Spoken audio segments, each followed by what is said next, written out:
let's sit. Mom of 6 coming out. Sit or you're in a timeout. Kidding, I'm kidding. I won't put you in a timeout. Maybe a couple of you back there. Just kidding.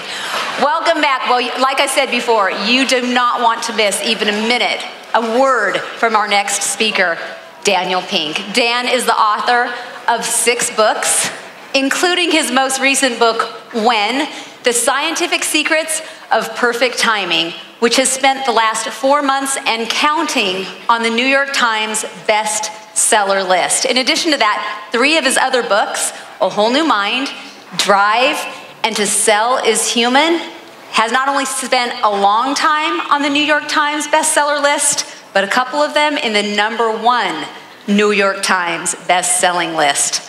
Are you ready for it? His books have been translated into 39 languages, but he's going to be speaking in English today. Please give a warm Live to Lead welcome for Dan Pink.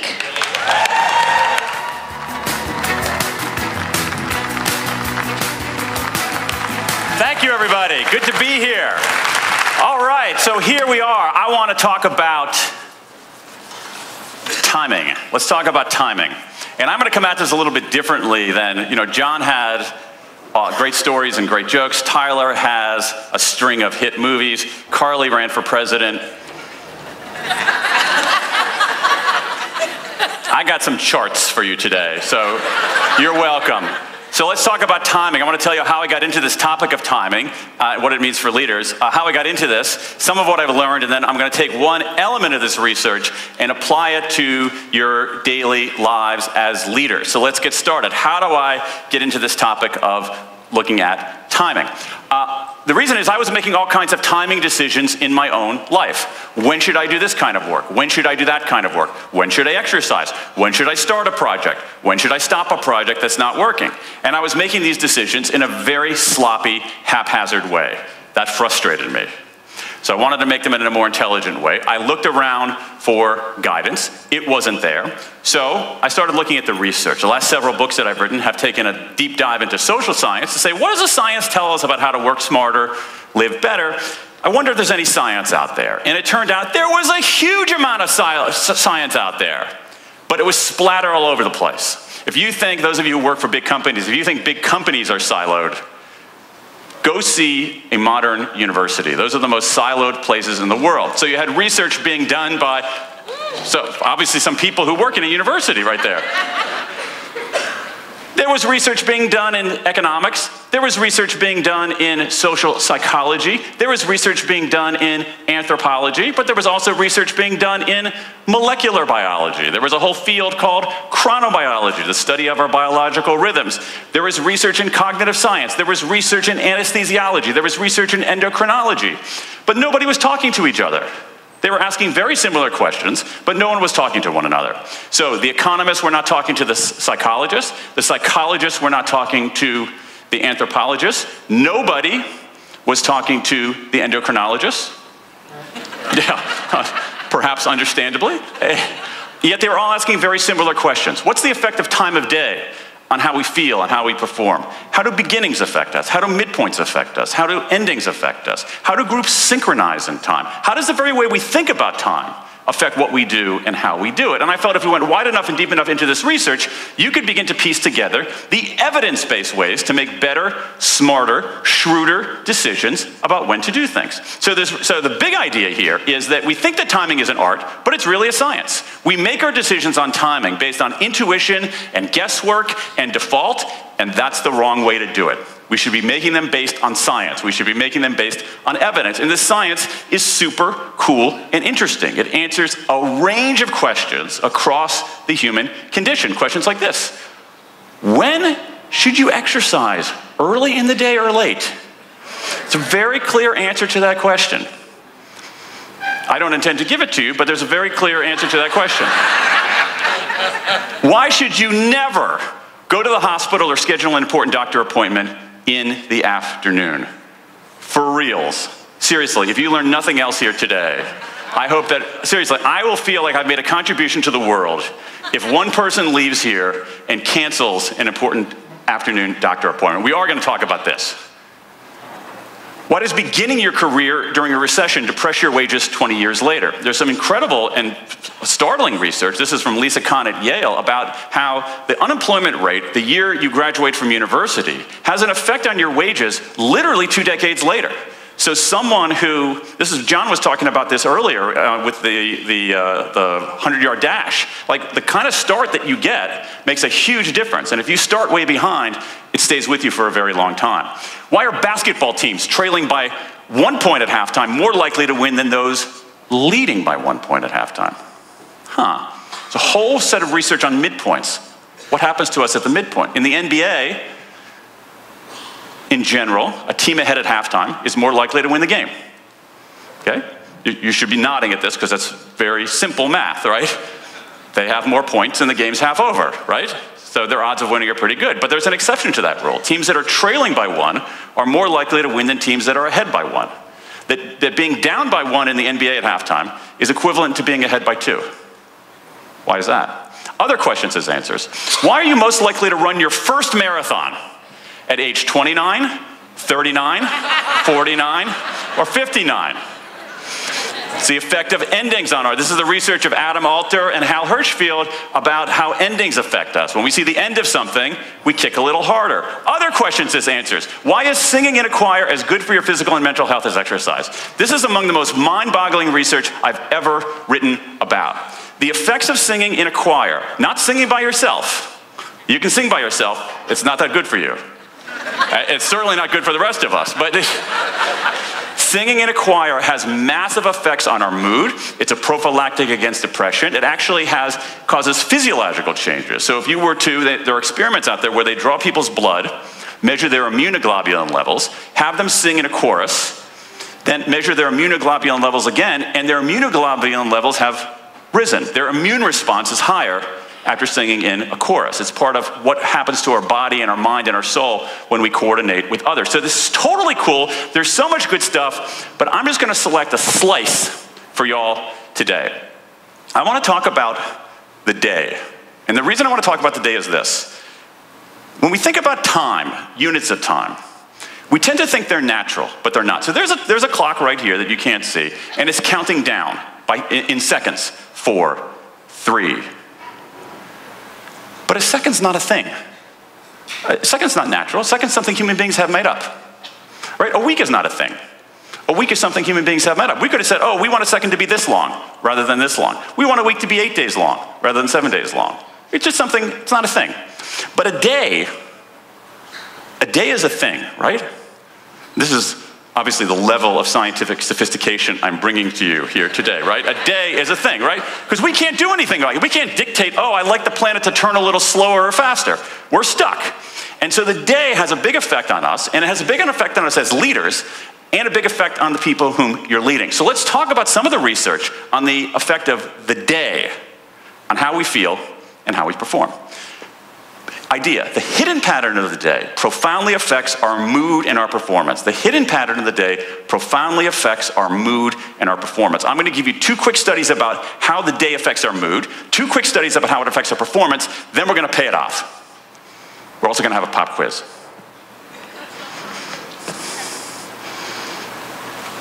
Let's start here. Some very interesting research is being done with big data.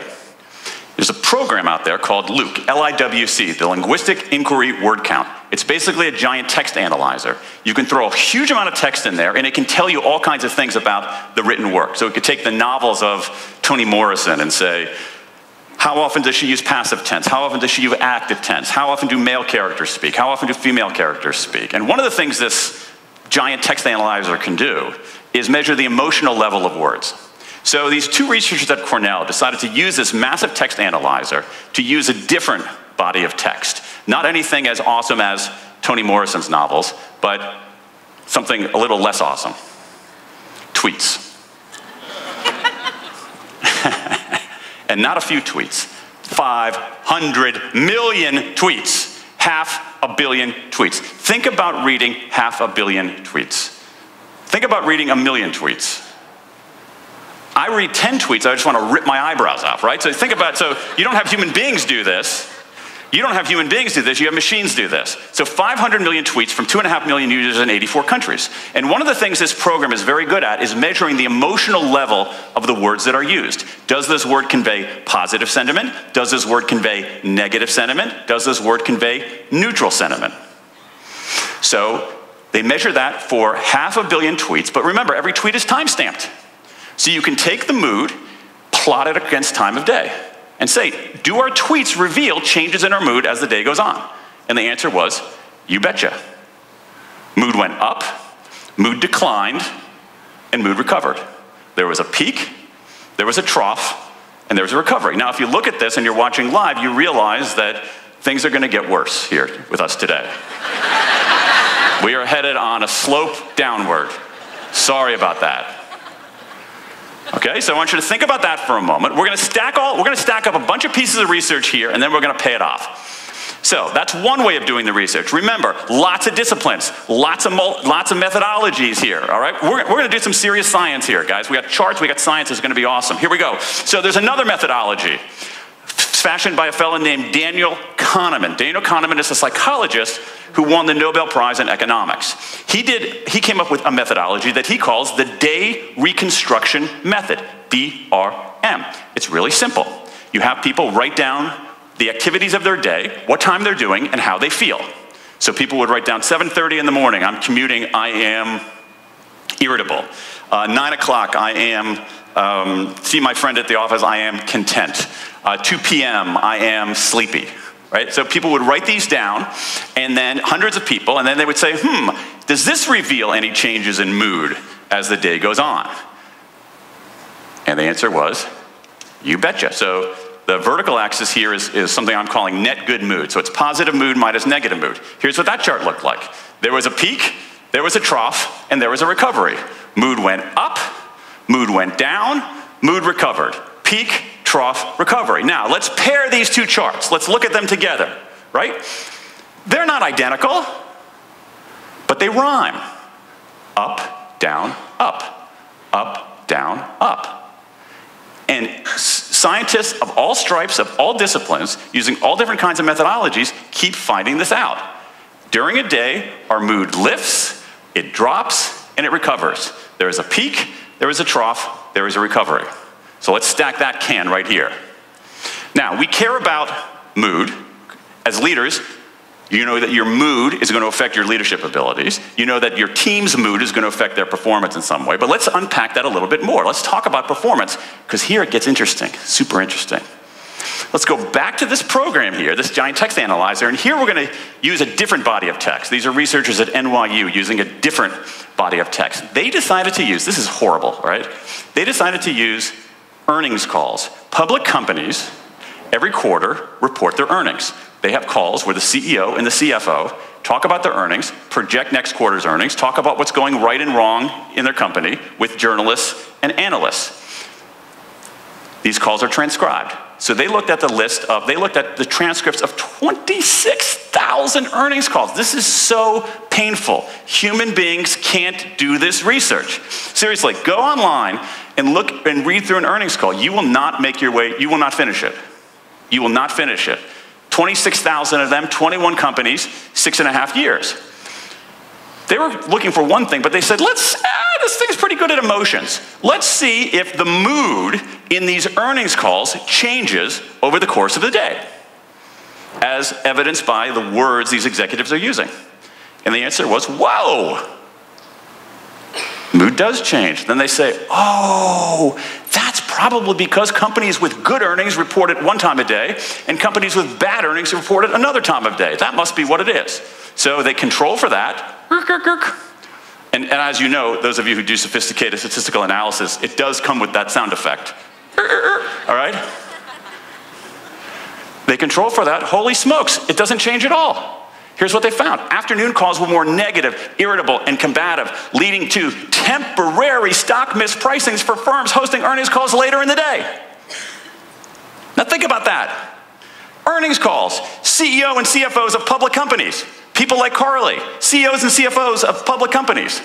They are extremely well prepared for these calls. They rehearse, they have talking points, they anticipate questions, they have squadrons of people ready to deliver them information.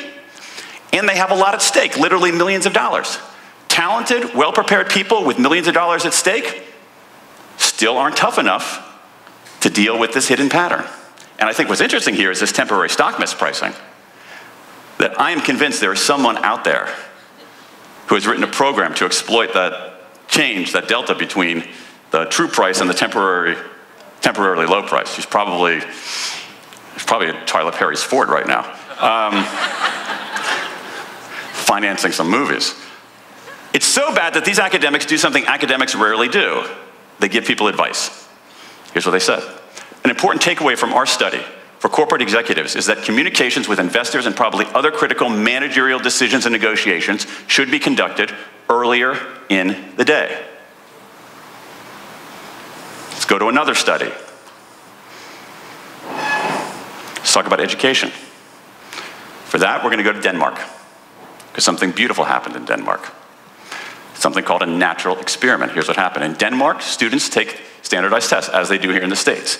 In the States, many students still take standardized tests the way that I took them in Columbus, Ohio in 1976, right, with number 2 pencils and bubble forms, Scantron, that kind of thing. But in Denmark, they're slightly more advanced now, and they take the tests on computers.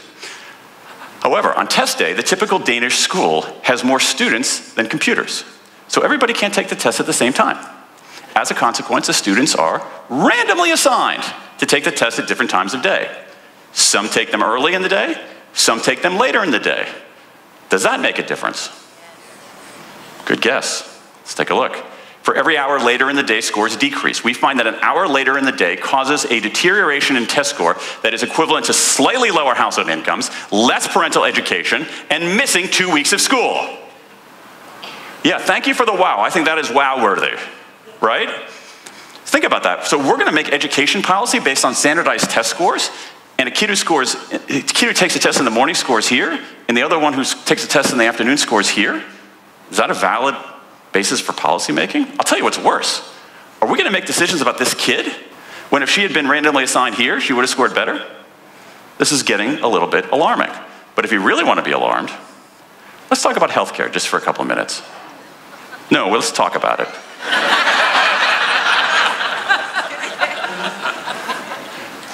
Seriously, if you can avoid it, do not go into the hospital or an important doctor's appointment in the afternoon, period. Don't laugh, okay? The worst way to stop people from laughing, by the way, is to say, don't laugh. Anesthesia errors, 4 times more likely at procedures that begin at 3 p.m. than procedures that begin at 9 a.m. Hand washing in hospitals. We have a terrible problem in hospitals around America called hospital-acquired infections, where people actually come into the hospital without an infection, get an infection in the hospital. The first line of defense is for the people working in hospitals to wash their hands.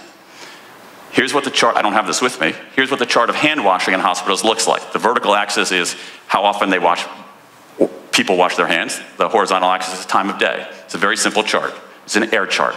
Tyler Perry does not have air charts. I have air charts. Here we go. Here's what the chart looks like. Right? Massive drop in hand. Yes, you're alarmed. You should be. Massive drop in hand washing in hospitals in the afternoon. All right? Now here we are. One of the pieces of guidance, is to don't be concerned about talking about sensitive topics.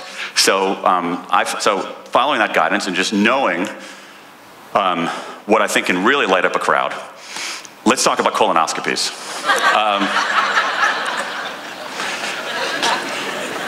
Doctors find half as many polyps in afternoon exams as they do in morning exams for the exact same population. All right, so let's put this all together. Corporate world, education world, healthcare. Oh my God, we don't have time to talk. Judicial and jury decision making, terrifying as well. All right, so here's what we know. Let's encapsulate this. I mean, here's the thing. This research is hidden because different fields are doing it, but they're finding the exact same thing. So here's what we know. Let's talk about it. 1, our cognitive abilities don't remain static over the course of a day. Our brain power doesn't remain static over the course of a day. It changes. All right, this is so important. I wish someone had told me this earlier in my life. Our brains are not as sharp throughout the day. They change. So if you're feeling less sharp at a different time of day, it doesn't mean you're a wimp. It doesn't mean you're a weakling, which is what I often called myself in those kinds of circumstances. It means that our cognitive abilities don't remain static over the course of a day. 2, these daily fluctuations are more extreme than we realize.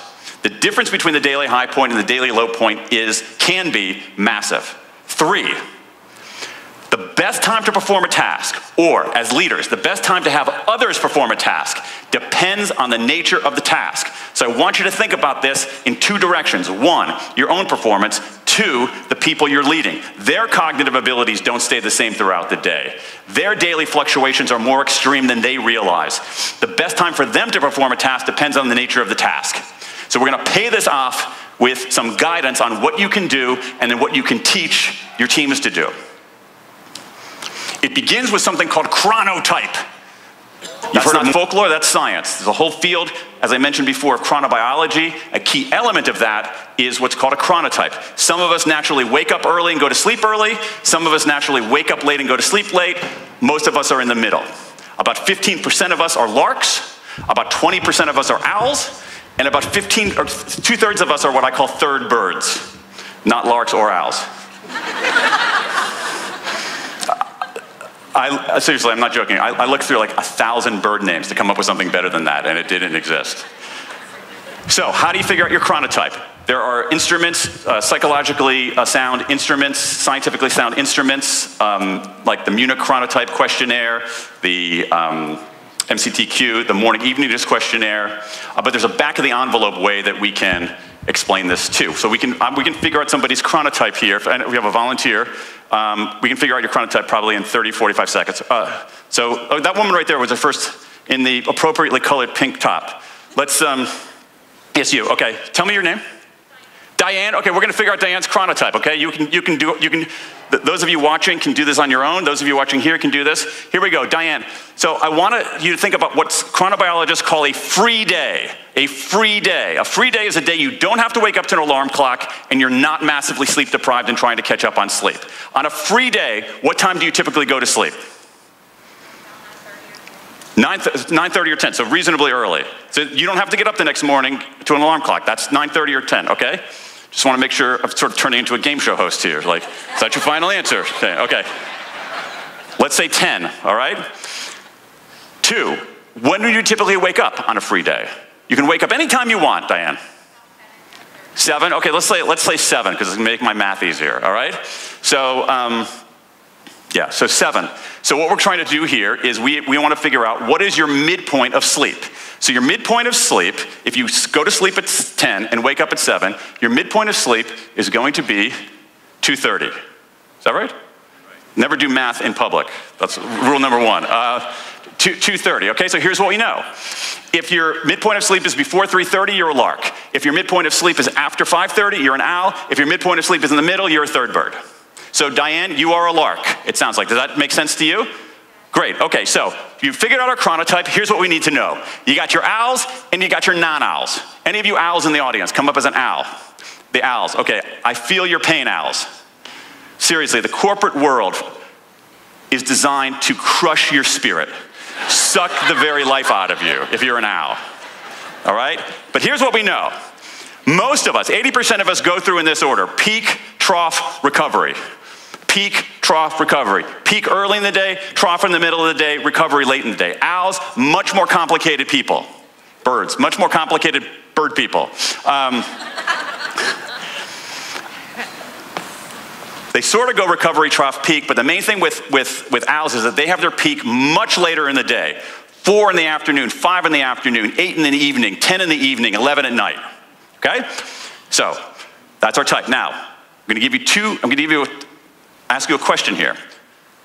We're gonna pay this off in one awesome chart. We're ending with a chart crescendo here. Just get ready. I wanna ask you a question. I'll tell you about this woman, Linda. Linda is 31 years old. She's outspoken and very bright. In college, Linda majored in philosophy. As a student, she was deeply concerned with issues of discrimination and social justice and participated in anti-nuclear demonstrations. That's Linda. I'm going to ask you a question about Linda. Which of the following is more likely? A, Linda is a bank teller. B, Linda is a bank teller and is active in the feminist movement. What's the answer? B. You have a 50-50 chance.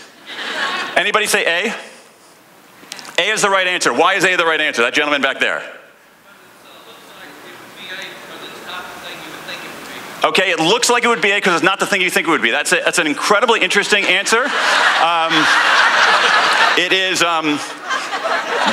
absolutely useless to my making my point here today. So thank you so much for raising your hand so vigorously. I appreciate that.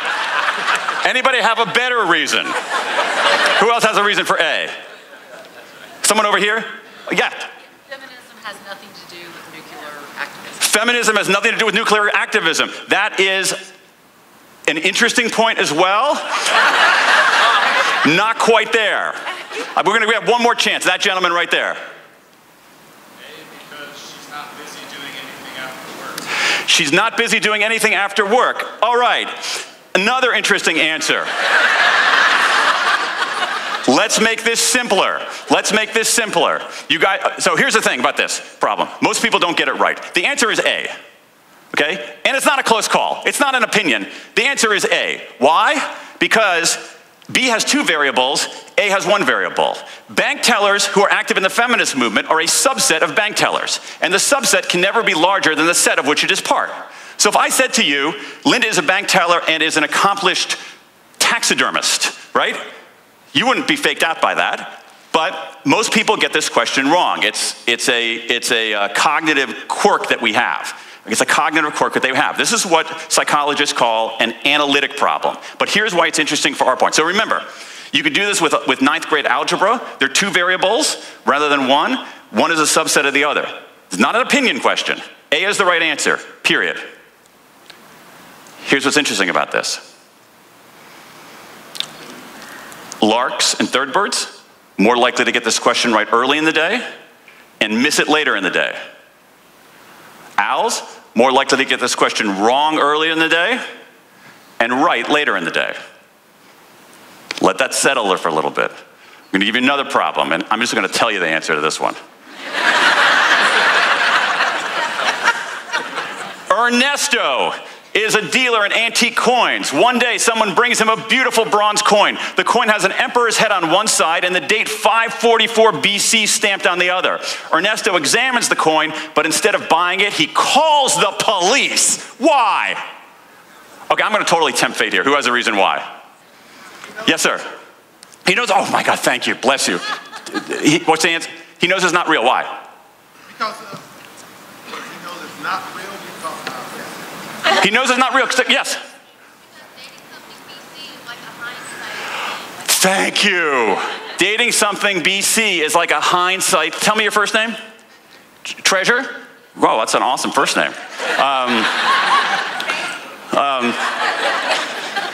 If I had a kid, maybe if I had a kid named Treasure, Treasure Pink doesn't quite, that's an overkill, I think. Don't you think? But Treasure has it. That's exactly right. You can't have a coin stamped 544 BC because nobody knew then that C was going to be beat 544 years later. It's a fake, all right? This is a very hard problem. Most people miss this too. The way they reason through it is that they start trying to get it, they start trying to get it, they start trying to get it, they can't get it. I didn't get this one totally stumped me when I first did it. And then finally they have what's called a flash of illuminance. They go, oh! It's called an insight problem. It doesn't bend to mathematical logic. It requires this flash of illuminance. Insight problem. Here's the thing about insight problems. Larks, more likely to get this question wrong in the morning and right later in the day. Owls, more likely to get this question right in the morning and wrong later in the day. It's known as the inspiration paradox. Now, let's pay this off. All right? I've stacked up a lot of cans here. Let's pay this off. Here is your chart. Your daily when chart. These are your design principles here. Stage, it's this. We move through the day in 3 stages: peak, trough, recovery. During our peak, that's when we are most vigilant. Vigilance. What does it mean to be vigilant? Vigilant means you're able to bat away distractions. You're able to bat away distractions. That makes it the best time for analytic work. Work that requires heads down, focus, and attention. Writing a report, analyzing data, going step by step through the elements of a strategy. That's when, so for most of us, that's early in the day. For owls, do your analytic work late in the day. If you have owls in your team, have them do your analytic work later in the day. During the trough, that middle period, that is a terrible period of the day. It really is. There are more auto accidents between 2 and 4 p.m. than almost any other time during the day. It's a terrible time of the day. That's when we should be doing, and your team should be doing, their administrative work that doesn't require massive cognitive loads or creativity. Filling out answering routine email, filling out your TPS reports, doing things that you don't need like a lot of brain power for. The recovery is a very interesting time of day. Remember, we go peak, trough, recovery. During the recovery period, for most of us, our mood is up, but our vigilance is down. Mood up, vigilance down. That seems like a problem, but it's actually a benefit for things that require insight. Answering non-obvious problems, finding problems with non-obvious solutions, iterating new ideas, brainstorming, and doing things like that. You want to be loose. You've been in brainstorming sessions with people who are hyper-vigilant. They say, that's a bad idea, that's a bad idea, that's a bad idea. Not helpful. And folks, that's the whole story right there. That's what we should be doing. Doing our analytic work during the peak, our administrative work during the trough, our insight work during the recovery. And here's my last word for you. There's a problem. We don't do that. I don't do that. I'm a writer. Those of you who are writers know that when you sit down to write, the entire world is conspiring to distract you. So I'm a morning person. I should be doing my writing in the morning. Many days I get into my office at 8:30, ready to do some writing. What's the first thing I do? Answer my email. Spend an hour clearing the decks. I feel good about that because I've cleared my head. It's 9:30. I'm ready to start writing, but I feel like having a muffin. So I go have a muffin. 10 o'clock, come back. Hey, there's probably something happening on Twitter. Go check that out. 4 ESPN highlight reels later, it's lunchtime, and I haven't done my most important work, and I'm entering the trough, the exact worst time to do that kind of work. It's like riding a bicycle uphill against the wind. But I'll tell you who's worse, and this is an idea I want every leader to take away from this thing here. I'll tell you who's worse than me. Every organization in America. How many of you in this room here in Atlanta have been to a meeting this week? Anybody been to a meeting this week? When we schedule meetings, we use only one criterion. What is that criterion? Availability. We don't say, what kind of meeting is this? Do we need people to be analytical and locked down? Do we need people to be looser and more creative? Is this simply a meeting about our travel voucher policy? We don't ask those kinds of questions. We just say, is Fred available? Is Maria available? And is conference room 3C open? If you as a leader can change that, you will make a massive influence on the world. One final word. I want to quote somebody for you. I think I'm going to get it accurate. This person said, the secret to your success is found in your daily agenda. Anybody know who said that? Who? John Maxwell! Holy moly! That's exactly right. And when we fashion our daily agenda, we are very intentional about part of it. Anybody ever have a to-do list? That's intentionality.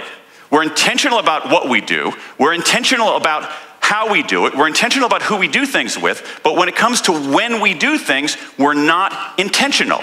If you are intentional about when you do things, if you bring that question of when from the kids' table to the grown-up table as a leader, if you as a leader are fully awake to timing, to making strategic, smart decisions about when to do things, following the science, not your intuition, following this guidance that we have right there, knowing that the secret of your success is... Well, I am very excited for our next speaker, Deborah Searle.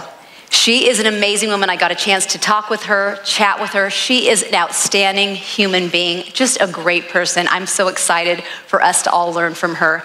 Did you know that she rode from Tenerife to Barbados, which is 3,300 miles, or over 5,300 kilometers. That is just off the coast of West Africa, down near South America, by herself. She was on a boat by herself for 111 days. She's amazing. She still remembers how to talk, because and to walk, because being on a boat for that long, you might think she might have forgotten that. But she is an incredible human being. She started her first company at age 24 and just started her 5th company in 2018. And to set the stage for our next speaker, check out this video.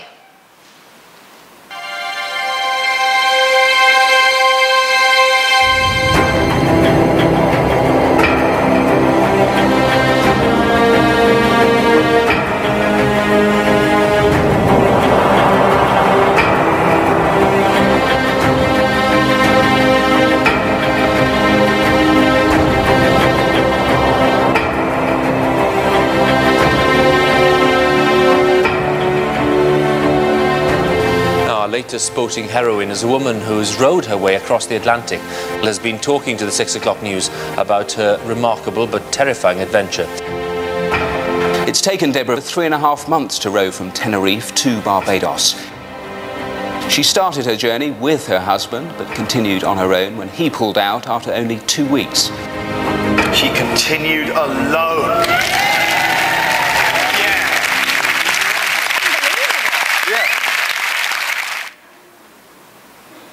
Lifelong adventurer, athlete, entrepreneur, and mom to 2 young girls who may just be on the path to taking after their mom. Please welcome to the stage, Deborah Searle.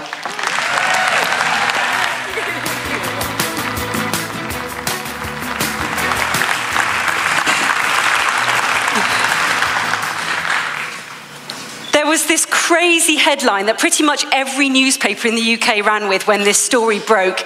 And it was something really embarrassing, like, husband abandons wife mid-Atlantic. And I remember when I saw it, I thought, I bet that's the only thing I'm ever going to be remembered for. And what's really irritating is that has actually turned out to be true. Because of the way that the tabloids completely over-sensationalize this, what I tend to get asked about this journey more than anything else is, not surprisingly, are you still married to that guy? And I'm not, no. I think it just turned out that I wasn't the woman of his dreams after all. No, don't worry, honestly, I'm not here to talk about my ex-husband. And I promise I'm really not here to talk about the sport of rowing, because I'm sure, like me, you've got no interest in that whatsoever. But we've all got our own oceans to cross, whether it's a challenge at work or a tragedy in our home lives. And even though we know we're more likely to navigate them successfully if we can approach them with a positive attitude, it's often hard to do that because they push us outside our comfort zone, where it's just hard to have a positive attitude. I am not someone who naturally leaps out of bed in the morning, like full of the joys of spring. If I'm honest, I actually find those people quite irritating because I'm really not that way inclined. But I do recognize that as a leader, that attitude piece is crucial, because I know my colleagues don't drive to work thinking, oh, I really hope Deborah's in a grumpy mood today. I've noticed over the last few years that there's this direct correlation between how positive I am and how productive the team are. And the research would seem to back that up. There was a study on top performers, those who'd really excelled in their chosen fields. And when they tried to drill down into what is it that's made these people successful, amazingly, they found that only 15% could be attributed to skill, but a huge 85% was down to their attitude. So I've spent over 15 years now trying to work out, what does that even mean? What does that look like, that 85% on a day-to-day basis? Because if I can crack that, I can lead myself first better so that I can lead others. So I went on this mission. How do I take what I learned in that little rowing boat and how do I use it on dry land? And it was transformational. Within a year, I'd started working with the British royal family, and I've gone on to found 5 companies now. And so I'd love to share with you just a few of the best ideas I've found that have really worked for me, by taking you on this crazy journey, 3,300 nautical miles across the Atlantic, and explaining how I used them at sea and how I've brought them into my business life. And they all started here, when we lined up in Tenerife alongside 36 other teams taking part in an international rowing race across the Atlantic.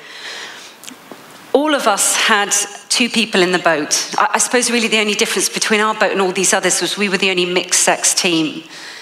Andrew, he was completely the right person you want to go and to sea in a rowing boat with, because he's 6'5" and he'd rowed for Great Britain. Unfortunately, I'd actually never rowed before, but I had done a lot of expeditions and adventures, and we were absolutely convinced we were going to win this thing. But when we got out there on the first night, we had a huge storm. The waves were literally breaking on top of our heads, and we made 2 crucial discoveries. The first was about me. And it was that I absolutely loved it out there. The bigger the waves got and the more they landed on my head, the more I loved it. But Andrew had this completely different reaction to being on board the boat. And we discovered that he suffers from this really crippling, horrendous phobia of open ocean. Now, I know what you're thinking. It's a really unfortunate time to have discovered this. But we'd done all of our training on the River Thames in London. We had no idea. And I recognised many years on that although it sounds comical, it became incredibly serious. Within the first week, Andrew had started slipping in and out of consciousness. And I felt I had no option but to call for a rescue. What I hadn't really realised was that it was going to take them another 8 days to find us. And so Andrew had 2 weeks on board the boat in the end, and he was absolutely brilliant. He was so incredibly brave with the way he handled this really unexpected phobia. But of course, it left me with this massive decision now. Do I get off onto this nice big rescue boat when it arrives and go home with him? Or do I stay out here on my own and try and finish it for both of us? But every time I thought about this option, this fear would bubble up inside, and it stopped me from being able to make the decision.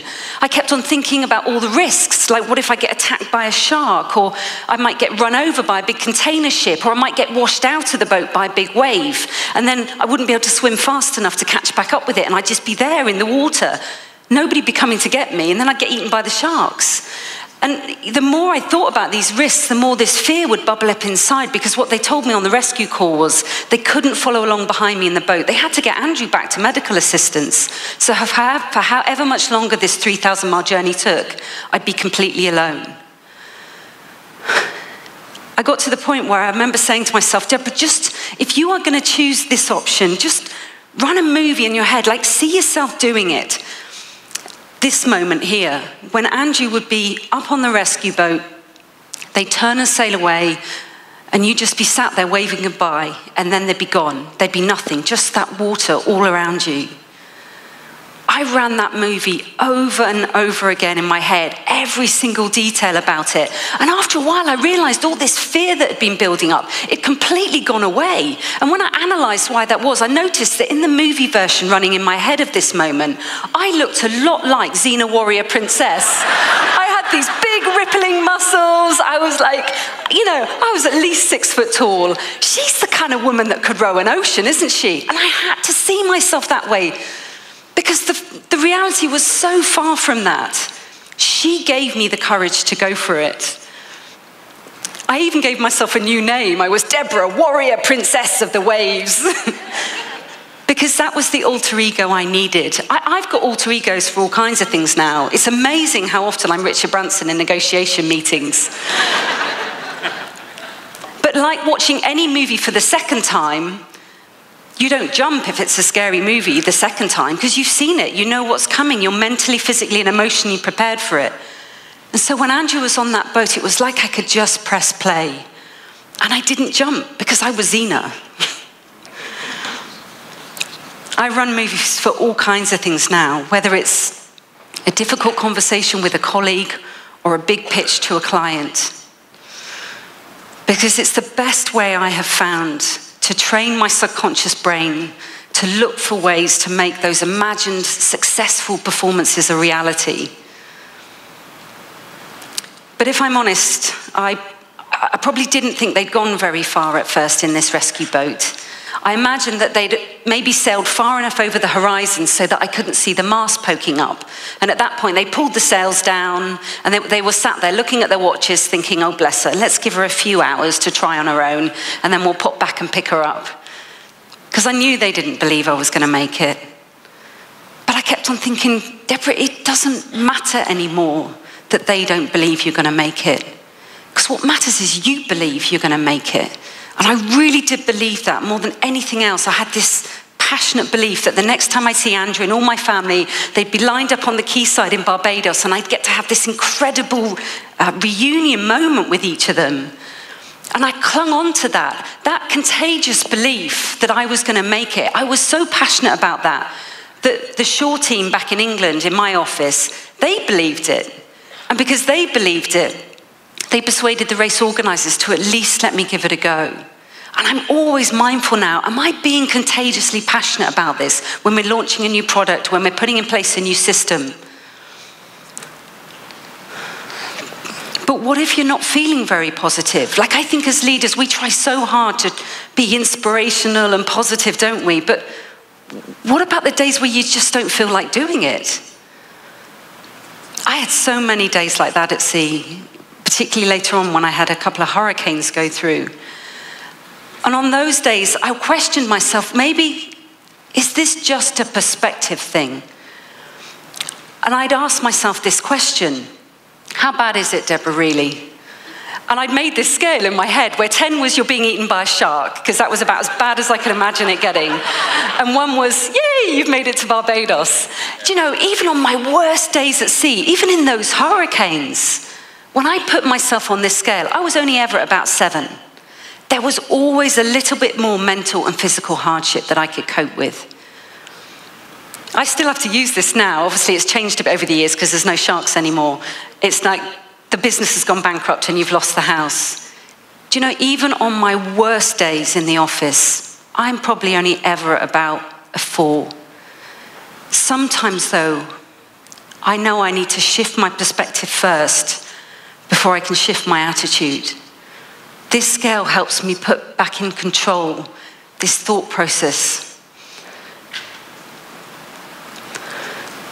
But you know, it wasn't the sharks I had to worry about. Actually, the hardest bit of this journey was being alone for 3.5 months.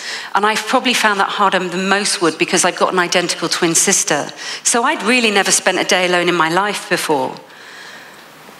But you know, there's something really wonderful about it as well. I mean, can you imagine a world where there's no emails to answer, there's no phone calls to make, there's no colleagues, there's no meetings?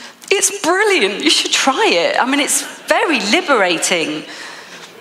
It's a little bit basic, that's the payoff, because this is literally all I had on board the boat. 2 solar panels that you can see down either side of me. Then on one shoulder I've got a GPS, the other shoulder a compass, and then that door behind me goes through to a coffin-shaped pod that I could get in if it was really stormy and shut that down. And the boat's designed to be self-righting, so it just rolls around. And that's it. I mean, it's so basic, there's not even a toilet on board the boat. I bet you're wondering, aren't you?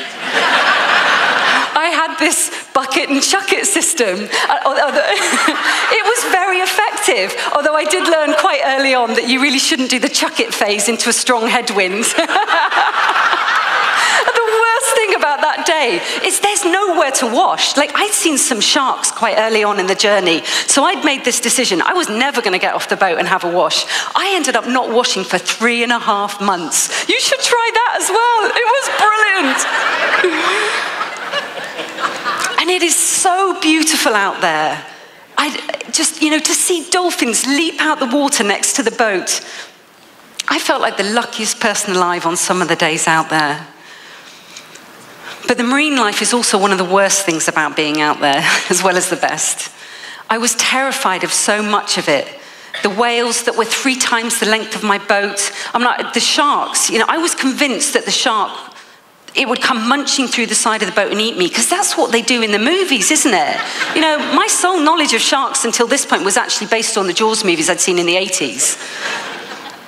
But do you know, the thing that came nearest, closest to sinking me was this guy here, Barney the sea turtle.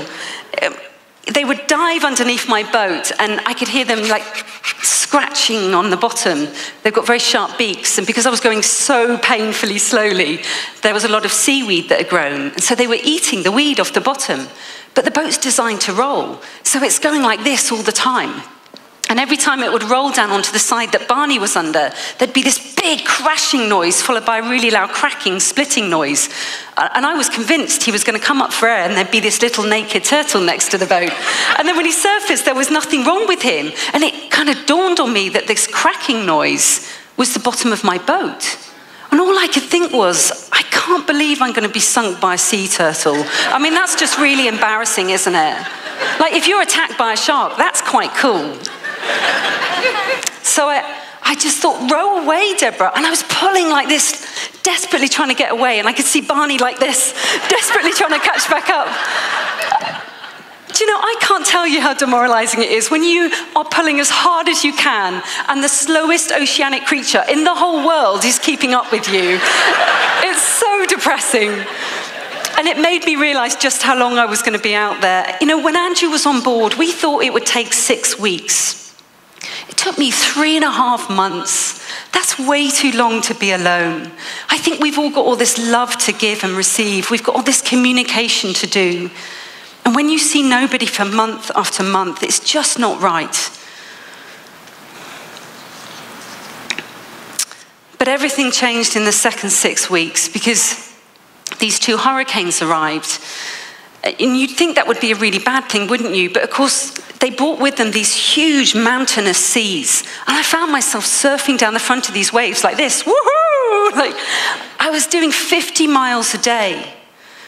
But the downside was that I couldn't come off the oars because it was exhausting. And I didn't want the boat to flip over. I needed to balance it with the oars.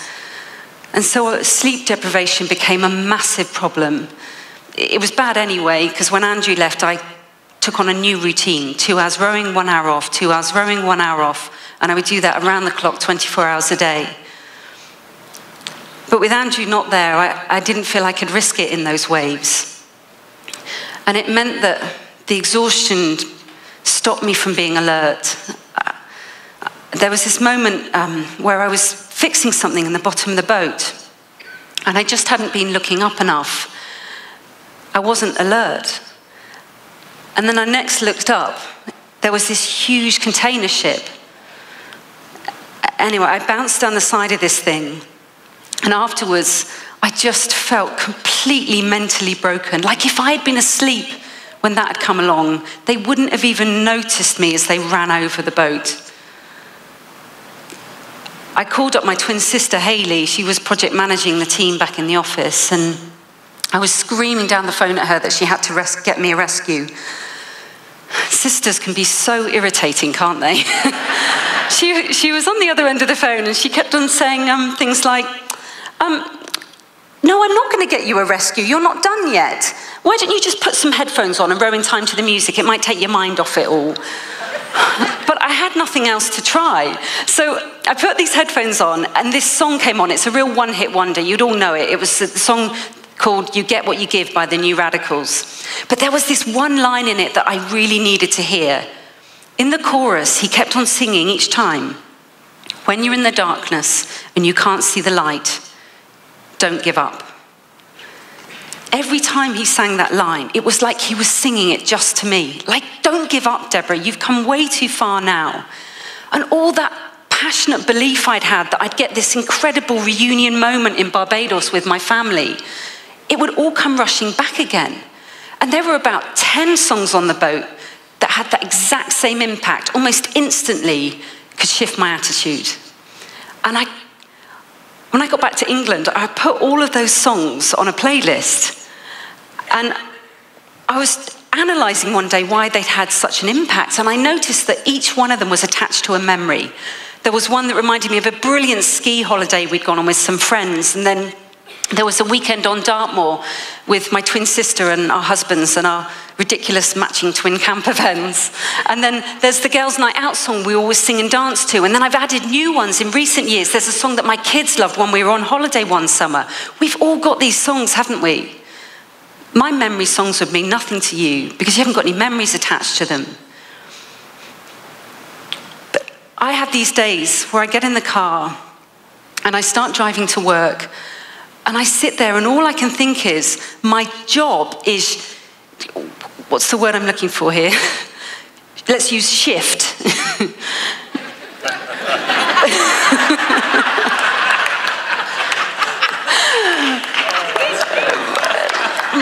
And I sit there and I have to put those memory songs on. And within a few songs, I'm like dancing while I'm driving the car and I'm singing along, and I step out of the car a completely different person to the one that stepped into it. And I need that because sometimes it's not enough just to say, right, I'm going to be really positive in the office today. I need some external assistance to help me get there. And I owe it to my colleagues. I feel like that's the least I could do on my way to work. And so I'll keep using these memory songs. But this photo here should never have been taken. Me on my own, in a rowing boat in the middle of an ocean. That wasn't the dream. The dream was to do it with Andrew. This put me so far outside my comfort zone. Not just because I was now alone out there, but because every process, every system on board this boat was designed for 2 people, not 1. So daily I was faced with another challenge to adapt that pushed me outside my comfort zone. And this place here, there was a lot of tears of frustration. But that's just life, isn't it? That we're always facing changes that we wouldn't choose, that push us outside our comfort zone. For some of us in Europe, that might be Brexit, or a problem at work, or a colleague leaving, or a new CEO at the top, or maybe it's something at home, a family member getting cancer, a child having problems at school. I could name like 1 million more, couldn't I? These things that push us outside our comfort zone. But when I was out at sea, there was definitely this pattern that each time I was pushed outside my comfort zone, if I stuck at it, if I really worked at it, and I just focused on controlling the controllables, the comfort zone always shifted to where I was. This became the new comfort zone. And that in itself was quite encouraging. I'd often have to say to myself, come on, Deborah, just wait for the comfort zone to shift. You know it will do. It has done every day you've been out here so far. But the other thing I realized is that it was in those moments outside my comfort zone that I was forced to innovate. The best ideas came about. And if I just controlled the controllables, it was obvious what the next step should be, what action I should take. I came back to England thinking, what if I could live like that? I was a PE teacher. I taught sport to kids. But it wasn't what I was passionate about doing. What I really wanted to do was follow in my father's footsteps. He'd been this phenomenal entrepreneur, and he was my absolute hero because he'd adopted my twin sister and I as babies. I'd grown up seeing him buying and selling and growing businesses. I wanted that too, but I didn't think I was capable. So when I came back to England, I had to ask myself this question. I had to realize what John was saying this morning. My big picture wasn't getting bigger. I questioned, how long have you been in your comfort zone, Deborah? Was it 6 months? Is it a year? Is it 4 years? Is it 10 years? It'd been my whole life. I didn't want that anymore. Where are we now? 17 years later, and 5 businesses later, I feel like I'm edging ever so much closer to following in my father's footsteps. Sadly, he died just shortly before the row. He didn't see any of this, and he would have absolutely loved it. He was only 58. He would have loved all the expeditions. There's been so many since this rowing one. We started to get really ambitious about the scale of them, and then we take the BBC along with us, and they'd make these beautiful documentaries. And then off the back of that, they offered me this mainstream presenting job, so I've made about 40 programmes for the BBC now. I've had the chance to share a stage with some incredible people. Look at these people. I feel so honoured to be here. This is one my English teacher would never believe. I've even had some books published. Stupid old cow. Honestly. But this is the weirdest one. I mean, what am I doing here? Don't you think it looks like I've been photoshopped onto the side of the photo? This is the board of directors of the Duke of Edinburgh's award. It's a big royal charity, and I spent 10 years on this board. I can't tell you how far I was outside my comfort zone when I started this. I think partly because you can see from the background of the picture, our meetings were at Buckingham Palace, which is just a really intimidating place to go for meetings anyway, let alone being around the table with people like that. But you know what? I just controlled the controllables, and the comfort zone shifted eventually. It became another meeting room. It was just another fantastic group of colleagues that I've got to work with, and they taught me to innovate. So much so that it became obvious what the next action was to take. I asked them if I could set up a business women's network forum based out the Palace. And this is me a couple of weeks ago in Hollywood, where I've just sold the rights to the movie, for a movie version of this rowing story. Because I have to keep making sure that the big picture keeps getting bigger.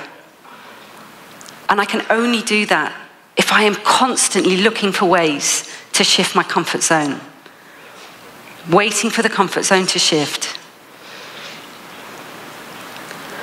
Because what's the alternative? This old adage, if we always do what we've always done, we'll always get what we've always got. I don't know about you, but I don't want to get what I've always got anymore. I want more than that. I want more than that for the people who work for me too. But this is too long to spend alone. I mean, why would you even do that when you can fly? I mean, do you know, I grew to absolutely hate it out there. I would have done anything to have gone home.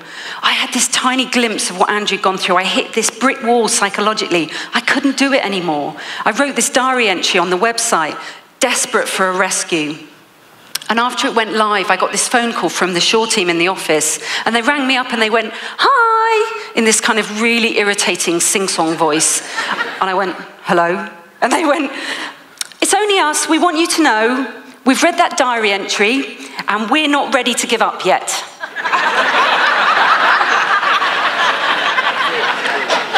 And I went, "Well, what do you mean you're not ready to give up?"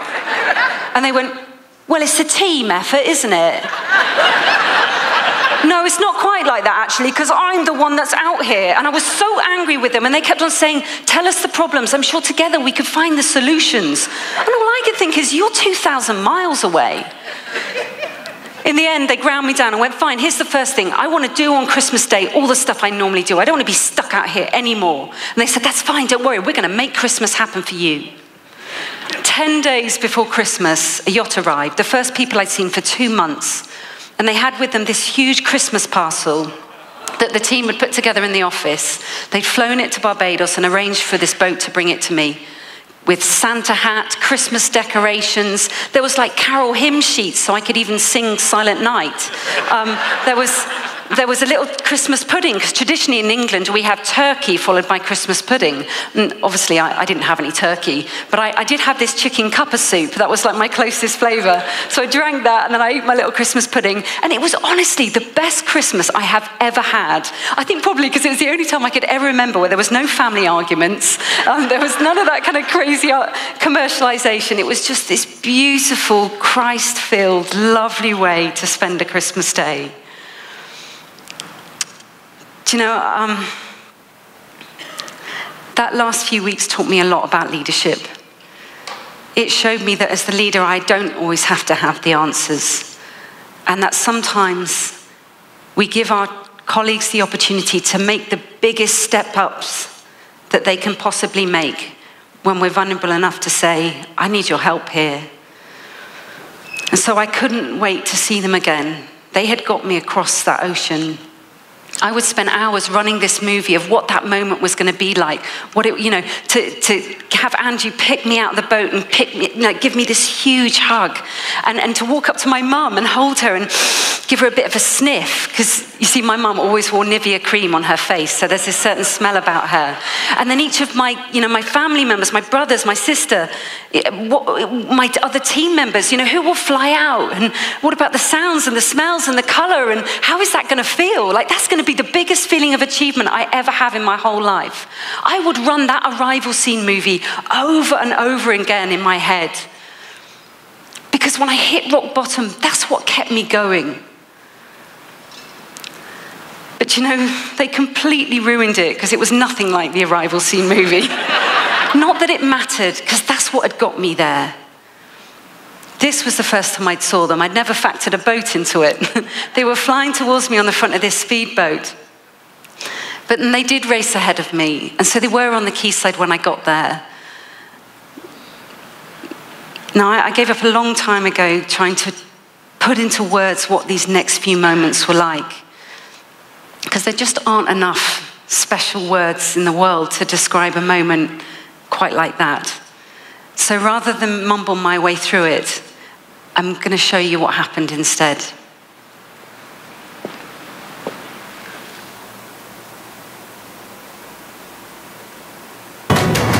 She'd crossed the finish line before dawn. In daylight, her tiny craft was dwarfed by a threatening sea.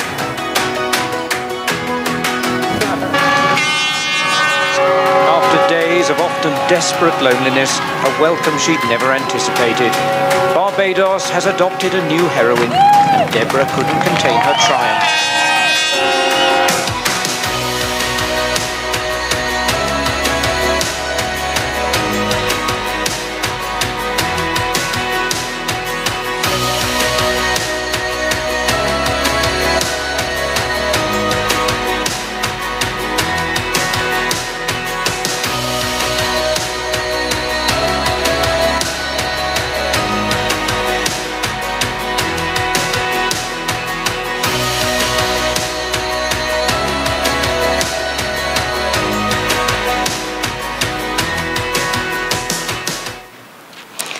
This was the... Oh, it's gone.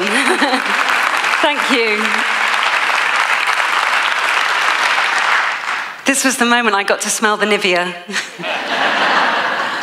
Such an incredible moment. But interestingly, I wasn't the only one that ended up solo. There were 3 other men's teams where one was rescued, the other continued alone. And at a reunion, they all gave the same reason for quitting. Mentally, I couldn't handle it out there. It was a head thing, an attitude thing. I am not particularly big or strong, as you could see, and I didn't even row before I signed up for this. And so on paper, they should have been the ones to have made it. I spent my journey, because I didn't have those attributes they had, focusing on 3 words. 3 words that for me dominated the journey and started every day. Choose your attitude. Because it struck me that it was the only thing out there that I actually had a choice about. I couldn't choose if I got blown backwards 30 miles or attacked by a shark or run over by a ship or any of those things. But I could always choose the attitude with which I bounced back from those problems. And I clung on to it because I needed one thing out there that I could say, yeah, this is the thing that I've got control of. And so I turned it into an exercise. I'd sit by this cabin hatch and I'd written it on those blue arrows there, choose your attitude. And at breakfast time, I'd say it out loud.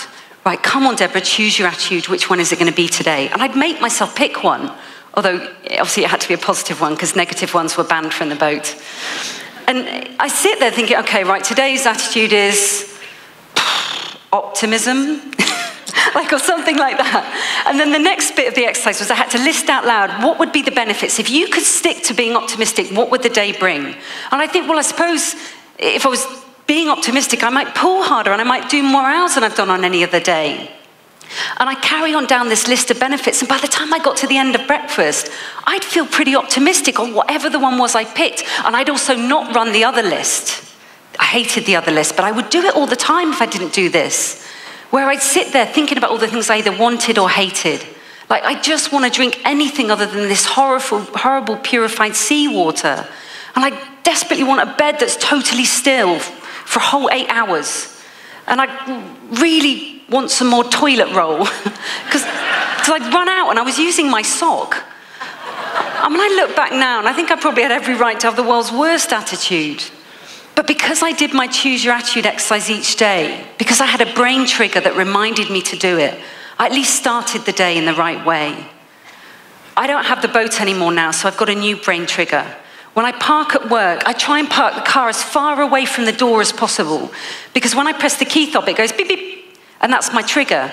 I walk across the car park thinking, right, what's the attitude for the day? What will be the benefits if you stick to it? And every day, when I get to the handle, I think, well, I want those things to happen, so that's got to at least be worth giving it a try. And so maybe there's something in this research. You know, these things, they take me less than a minute. They cost me absolutely nothing. But they've helped me lead myself first so I can lead others better. They've helped me tap into this 85%. So I'm going to carry on using them. Whether that's running the movies in advance so I don't jump. I can just press play when I get in there and be more in control of my performance. Having this contagious, passionate belief so that my colleagues are prepared to come on the journey with me. Running these how bad is it scales, because it's never as bad as we think it is. Always using my memory songs on the way to the office, so I've got every chance of walking in through the door, being someone that they will be inspired to work with. Always looking for ways to shift our comfort zone, because that's where the innovation happens, and we can manage it if we just focus on controlling the controllables. Running these arrival scene movies, the trick now is I need to learn to verbalize them, because then we have a shared vision, so everyone will want to come on the journey with me. And having a trigger to choose your attitude, because this is the one thing we always have a choice about. And I suppose I can't now help but believe that of everyone. If we can choose the right attitude, and we have the right people around us, anything, absolutely anything is possible. Thank you for having me here. Thank you. Thank you.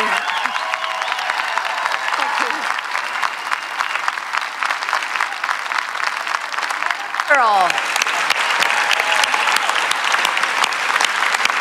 Isn't she wonderful?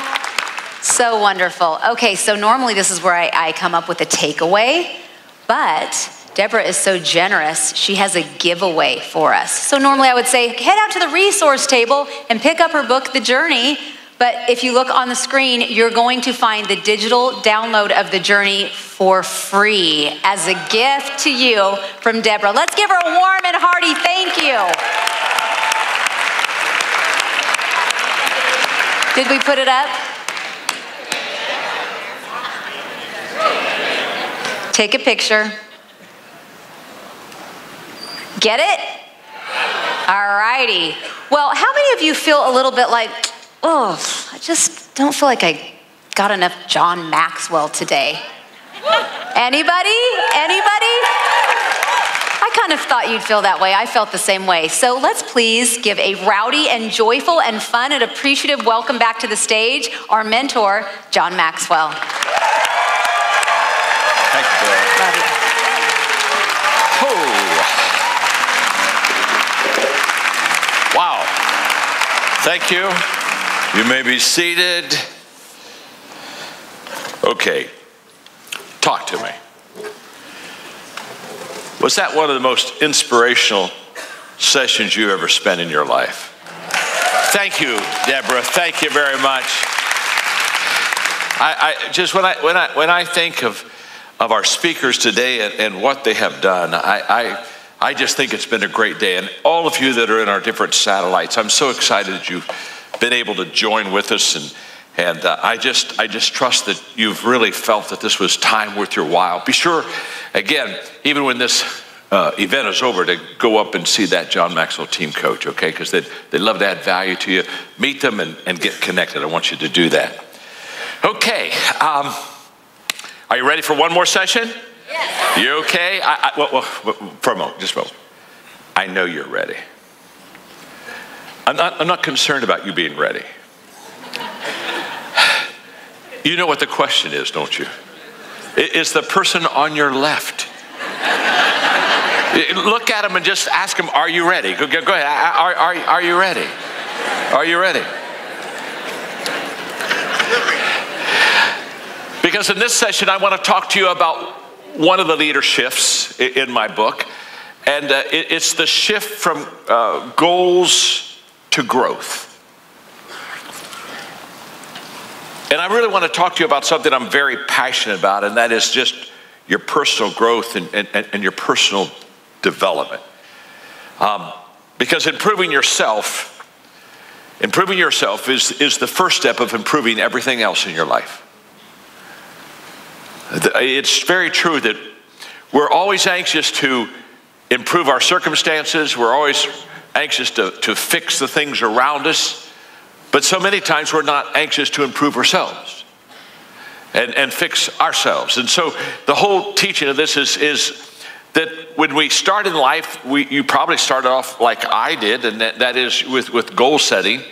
And well, let me just tell you a story. Kirk Campmeyer, when I was in my early 20s, asked me what my plan for growth was. And the bottom line is I didn't have a plan for growth. I didn't know that I was supposed to have a plan for growth. He was the first one that kind of made me aware that, John, growth's not automatic. If you're going to grow, you have to grow intentionally. And so I said, okay, I'm going to grow intentionally, but I didn't know how to grow. I mean, no one ever, it's one thing to ask yourself if you have a growth plan, but I didn't have a growth plan. And I went to my friends and asked them if they had a growth plan, and none of them did. And so I desperately began to say, well, how do I grow myself? How do I develop myself? And so I brought something very personal to me today because I'm holding in my hand where I started my growth plan. This is the dynamics of personal goal setting, and it's Personal Success Planner, and it was by Paul Meyer, Success Motivation Institute. And this is where I started. This is my first. I paid $799 for this. Okay, and when I paid $799 for this, that year I made. I started off as a pastor. That year I made $4,800. So this was huge. This was a lot of money, and I had to save up for it. I didn't have that kind of money. And so really 6 months of trying and saving, we finally got to this. And so this is where I started. And it's just very important. It's very special to me. But I started my personal growth plan with a goal-setting teaching. And it's got cassette tapes in here, and it's got workbooks, and I worked it through. And I really went through this personal growth plan 3 times. The first time I got it, I thought I went back to get some more, and it took me, so I went through it 3 times. But the reason I brought this with me today is for a couple of reasons. One is this is when people say, what's the best investment you've ever made in your life?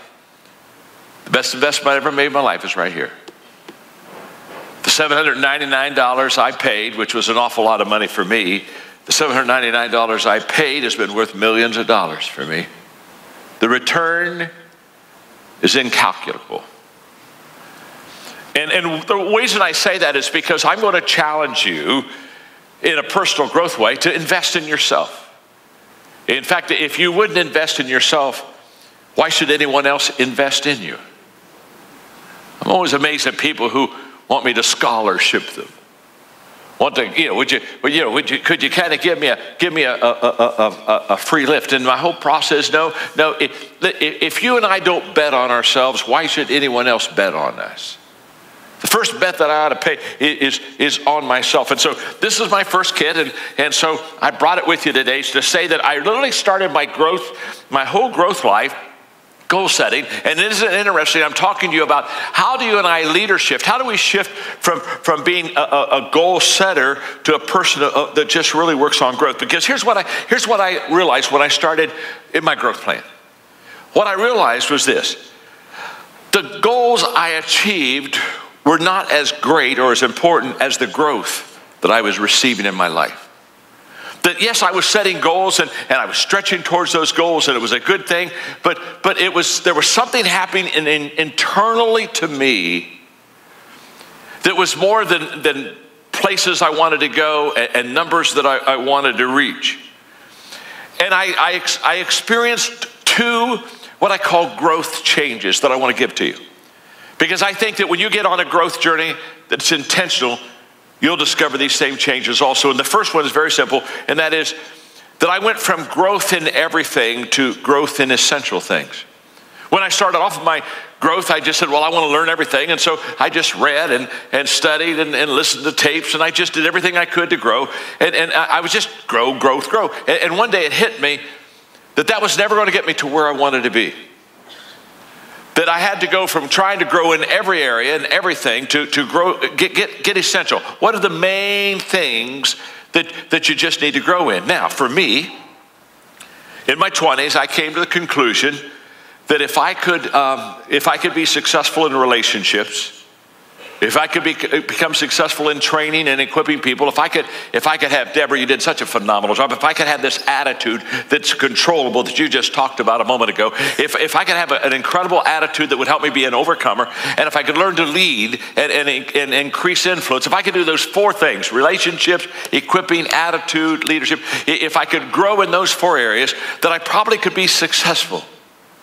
And so I committed that these are the areas I'm going to grow in. And so I began to eliminate a lot of stuff so that I could grow in what I would call, for me, the main stuff.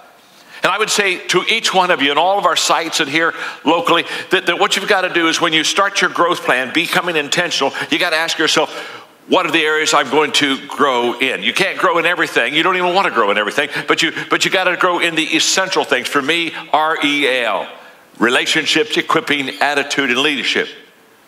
And later on, I added communication because I knew that I would spend my life as a connector and a communicator. And because I am a person of faith. And pretty much for 40 plus years, these have been my 6 essentials. Learning how to connect with people, learning how to train, equip others, having an attitude to help me overcome, learn how to lead and expand influence, learn how to communicate well, and then become the person of faith that I really want to become. This is where I really spent my time. The second change I had in the area of growth was I went from growth with a timeline to growth without a finish line. Now, this was an amazing experience that I had because when I started my growth journey, I thought in terms of, well, okay, there'll be a finish line somewhere. There'll be a time when I've accomplished that. There'll be a time where I have achieved this. There'll be a time where I have arrived. And so I had a timeline out there. And I heard Earl Nightingale say that if you spent an hour a day every day on a certain given subject, now that's back to the essentials, REAL, that stuff. If you spend an hour a day, every day on a certain given subject for 5 years, you could become an expert on that subject. Now that really excited me because at this time I'm falling in love with leadership. I'm buying into the idea everything rises and falls on leadership. And so here we go. I'm excited and I said, okay, I'm going to spend an hour a day, every day for 5 years to become an expert on the subject of leadership. And that's what I did. Now, back then, there were not a lot of leadership books out. They were mainly management books. If you go back in the 70s and 80s, you go into bookstores, you didn't find leadership books. You found management books. And so I read some management books, and it kind of got me going in the right way. But I would talk to people that were leaders. I would try to do leadership experiences an hour every day. And every day, every week, as I would go through this process, I'd ask myself this question, how long will it take? Well, Earl Nightingale said it would take 5 years. Well, I'm not only reading and studying and learning and experiencing. Guess what else I'm doing? I'm counting down. I think I'm Mr. Cape Canaveral, and I'm going, 5, wow, 4, 3, and I can smell it. It's out there. I'm getting close. There's going to be some light in this tunnel pretty soon. And I was about halfway in this 5-year run of countdown until something happened. It wasn't anything I read. It wasn't anything that somebody came and set aside me and mentored me on or kind of gave me some thoughts or advice. About halfway in this journey, the inside of me switched. I was receiving so much value from my personal growth. I was learning so much about leadership. I was growing so much internally that I stopped counting. And I left the question, how long will it take? And I picked up the question,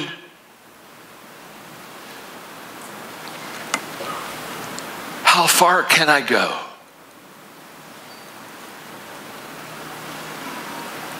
That was the day that no one ever had to motivate me again to have a personal growth plan. That was the day that I saw the big picture, and the big picture is there's not a finish line. That you can continue to expand. And one of the things I learned was after 5 years, I wasn't an expert on leadership. I mean, I really liked Earl Nightingale, but he was wrong on that one. Because one of the things I found at the end of 5 years, instead of being a master of this leadership gift and all this stuff, see, the more you know, you don't know. Come on.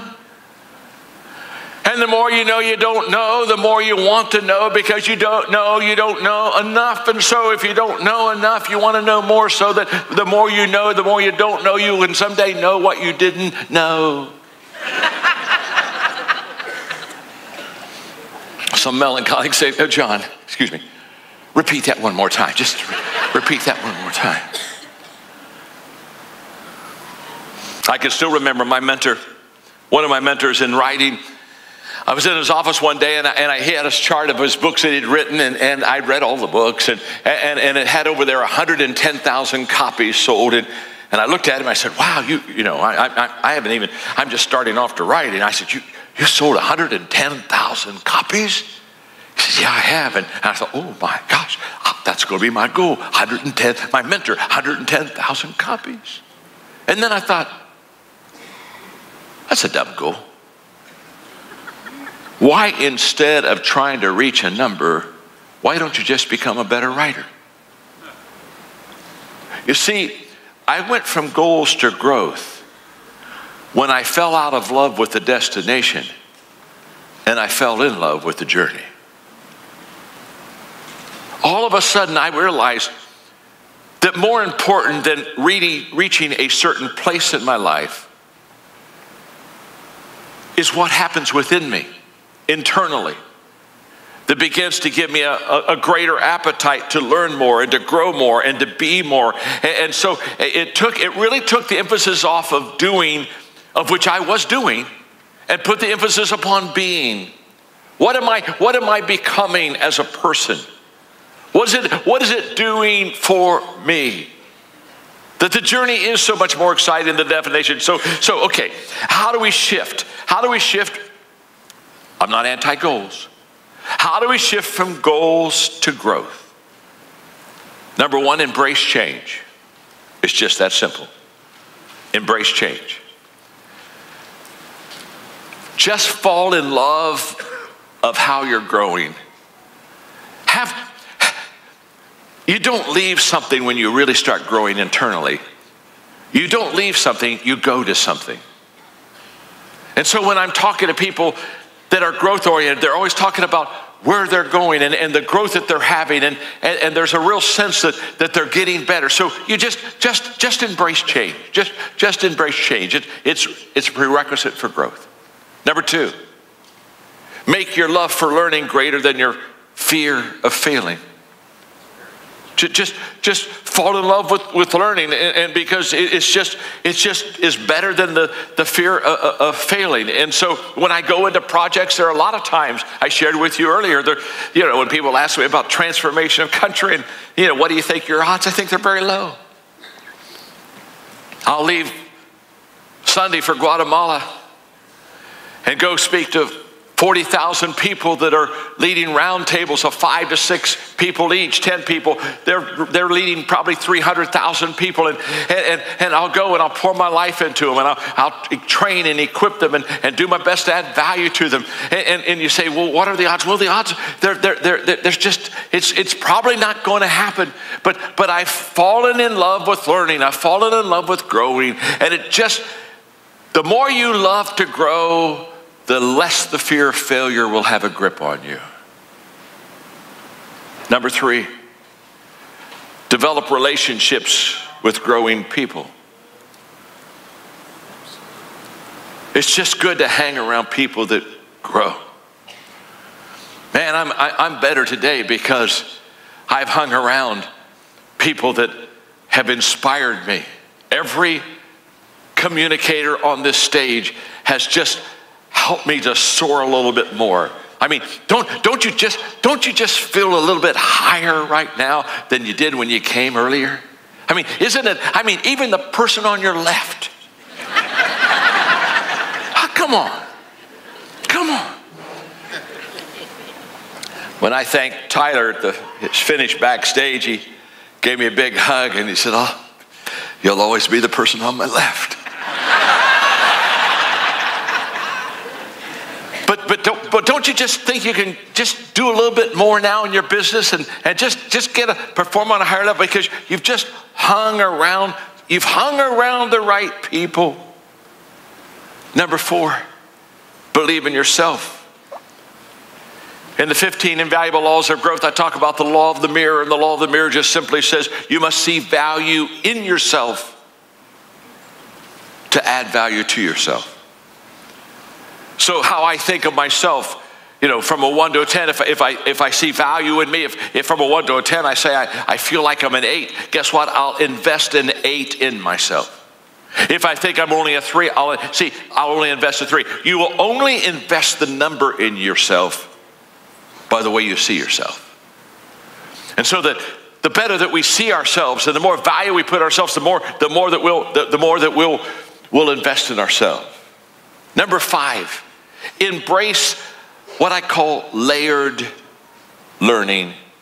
And layered learning is just simply you take one life lesson and then you build another life lesson on top of it and then another and another. And pretty soon what you're working on and what you're learning about, it begins to be layered and there begins to be a depth to it. I was just in Kenya working with transformation of the country, invited by the president. And so there are 5 million kids that have been going through my leadership curriculum there. And the last thing I did in Kenya before we came back is I went into a room of about 500 students that they'd been going through my leadership stuff, and half a dozen of them got up and they taught the other kids, and I was right on the front row. They shared with me what they had learned about leadership from me. And I'm just taking notes on my little iPhone while we're doing that. And when they finished, each one of them gave a little leadership point that they had learned from my stuff on their life. And then I went in and I taught them layered learning. I said, okay, now this is what you learned from what you read about my leadership stuff. Now let me teach you something else about that same subject on leadership. And I was just layering the learning. And what happens is when you become a growth person, you begin to get a depth in your life because it's not one lesson and it's not one example and it's not one experience. It begins to stack up until you begin to have a layered learning process there. I tell people all the time, you're never good the first time. It just always amazes me when people say, well, I'm really working hard. I've never done this before and I really want to do a good job. And I just smile and say, relax. You won't. You're never good the first time. I'm not good the first time. But we do the first time so we can have a second time and a third time and fourth time. And then it begins to stack up and then it begins to layer. Somebody told me the other day, said, John, you just sit up there and you suck a cough drop, drink water, sit on a chair and relax and communicate. You go, how did you get there? It's very simple. I've done this 12,000 times. Let's put it this way. If I'm not any good at it now, I picked the wrong career. Layered learning. And let me just give you one more. Let me give you one more. Have an abundance mindset. You can live either, and it's a choice. It's just you can live in scarcity or you can live in abundance. Just have an abundance mindset. There's more out there than you ever could imagine. There's more before out there than you could ever imagine. Just trust me. You know, as you get older, one of the things that happens is as you get older, you have less certainties than when you were young. When I was young, I had a lot of certainties. In fact, when I was young, I was amazing.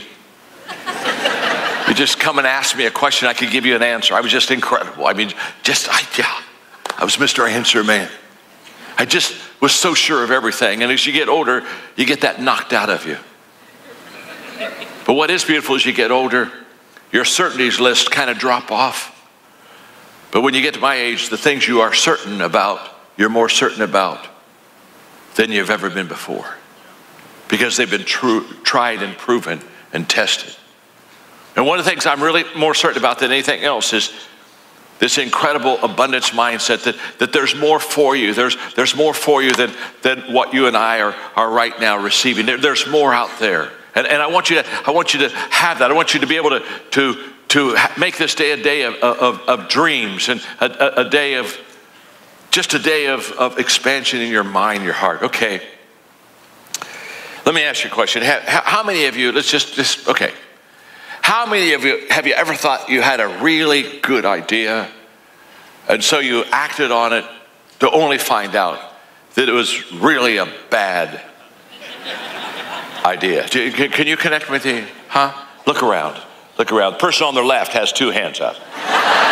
Okay. Yeah. You understand? We all been there. Haven't we been there? I mean, you think you really had a great idea and it wasn't a good idea at all. Well, I've had that a lot. I brought with me I really have a great idea, which is a pathetic idea. It's my jar of marbles. Yeah. You see, I heard a story about a guy who got up to about 65 and he began to think if, he could do 10 more years in life, that would be 50 weeks in a year, and that would be 500. He's got 500 more weeks, and so he got this jar of marbles, and every week on Saturday he'd take off the lid and he'd reach in there and he'd pull out a marble. It would remind me, kind of count my days, make my days count, because I'm going down, I'm counting down now. And I thought, that's a great idea. So I went to Mark Cole, my CEO, and I said, Mark, there's only going to be X amount of years with the John Maxwell company, John Maxwell team, and so let's get some marbles. And I gave him the marbles with how many we'd have in. I think I gave him like 300 marbles or whatever it was. And I said, what you do every week, just kind of pull out a marble. Now, me thinking, this would be the highlight of the office.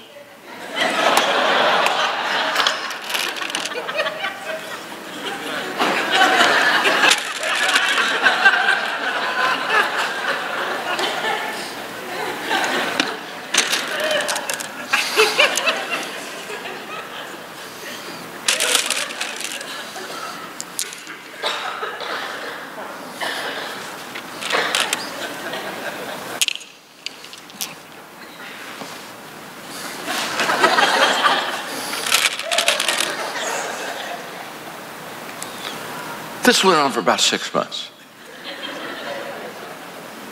And all of a sudden I thought, you've had a lot of stupid ideas in your life, John. A lot of, real, stupid ideas. This may be the grandfather of all stupid ideas. So I got my team together, got some of my close people together, and I said, let me say something about the marbles. I've been trying to, count down. And so I'm kind of counting my days, but I don't think I'm making my days count. And I'm that didn't come from the left. No, that wasn't a left response. That was a right response. That was somebody on the right side that said that. Yeah, you got that. You see, I'm counting down, and all of a sudden I'm saying, come on, John, get with it. It doesn't matter whether you have 100 weeks left or 1,000 weeks left. Dive, buddy, dive. Quit counting down. Quit being Cape Canaveral. Quit taking one marble out at a time. And so I brought my group together and said, I'm done with we aren't doing that anymore, because I've decided to just dive into life, and I'm going to live till I die and not get the two confused. And so I looked at them and I said, here's what we can do with these marbles.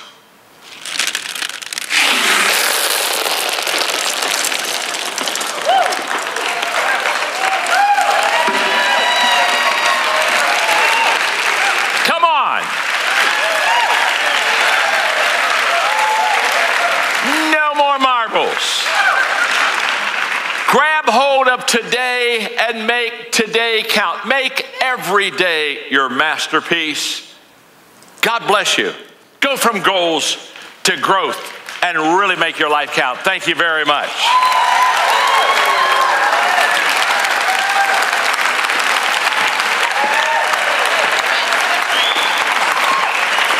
Be careful where you walk. Oh, yeah. Be careful where you walk. Woo. It's a danger zone up here. How about a round of applause for all of our speakers today?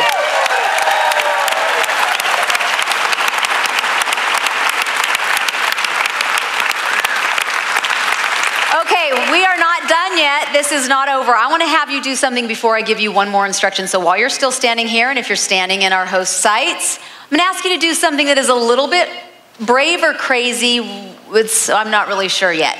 So what I want you to do is sometimes you leave these events and you're like, oh, I didn't really even get a picture of this. So John's sitting up. So thrilled that you stayed here. And so what I would like for you to do is take out your camera, and I want you to take a selfie, turn and take a selfie with the stage and John behind you so that you can put it on social media and hashtag it Live to Lead. Oh, I like that. We should do a selfie with all of them. Here we go. Come on, okay. Tracy. Oops. You got to turn it around. Okay, can you do it? Okay, I want that picture. Oh, we should not have our back to them. They're going to want to see your face. They want to see. Awesome. Take it quick. Have a seat. Have a seat. Good job. Good job. Have a seat. One more little piece of information. Well, next year, we have a date for you to save the date. The date for next year, 2019, is October 11th, and Live to Lead is going to, new year, new look. We have an all new look for Live to Lead. And let me just tell you something. I am not allowed to share with you who is going to be speaking because it's like a contract thing and we don't have all the ink signed, but it's like very close. But let me just tell you, I am jumping up and down, excited. John's lost his marbles. He's so thrilled about it. Who is going to be speaking next year? So you are going to want to, if you've been thinking, oh my gosh, I know so-and-so would love this. I should bring my friend. I should bring my sister, my coworker, my whole team. You are absolutely right. October 11th, 2019. And you're going to hear in the next month probably the confirmed dates, how to sign up, and who's coming. Did you have a day that completely added value to you? Exceeded expectation? We know that you did. Thank you for joining us today, and go out there and add value to everyone you come in contact with, and we'll see you next year. You killed it, Atlanta. You were awesome. Thank you.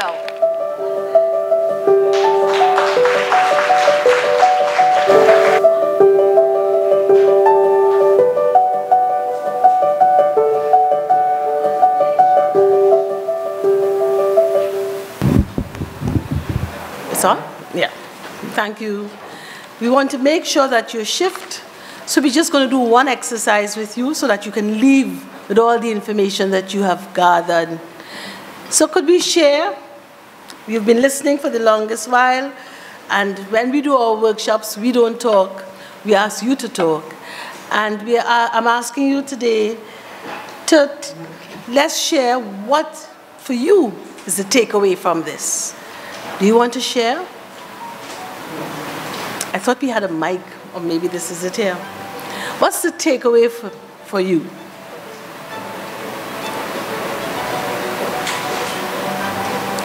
Sure.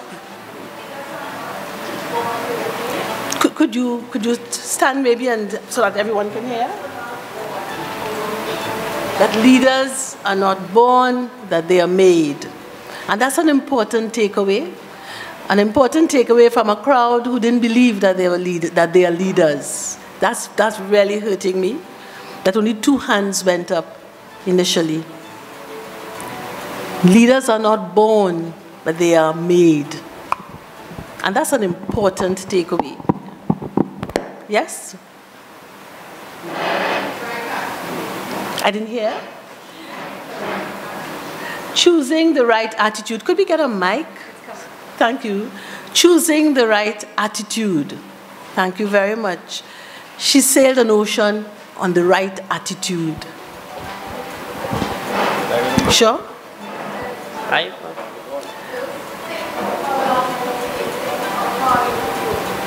And that's a really important point. Don't think about how long it would take you. It's really like lifelong learning. Leaders is not about positions and titles. It's all. Leaders is not about position and titles. It's about your true potential.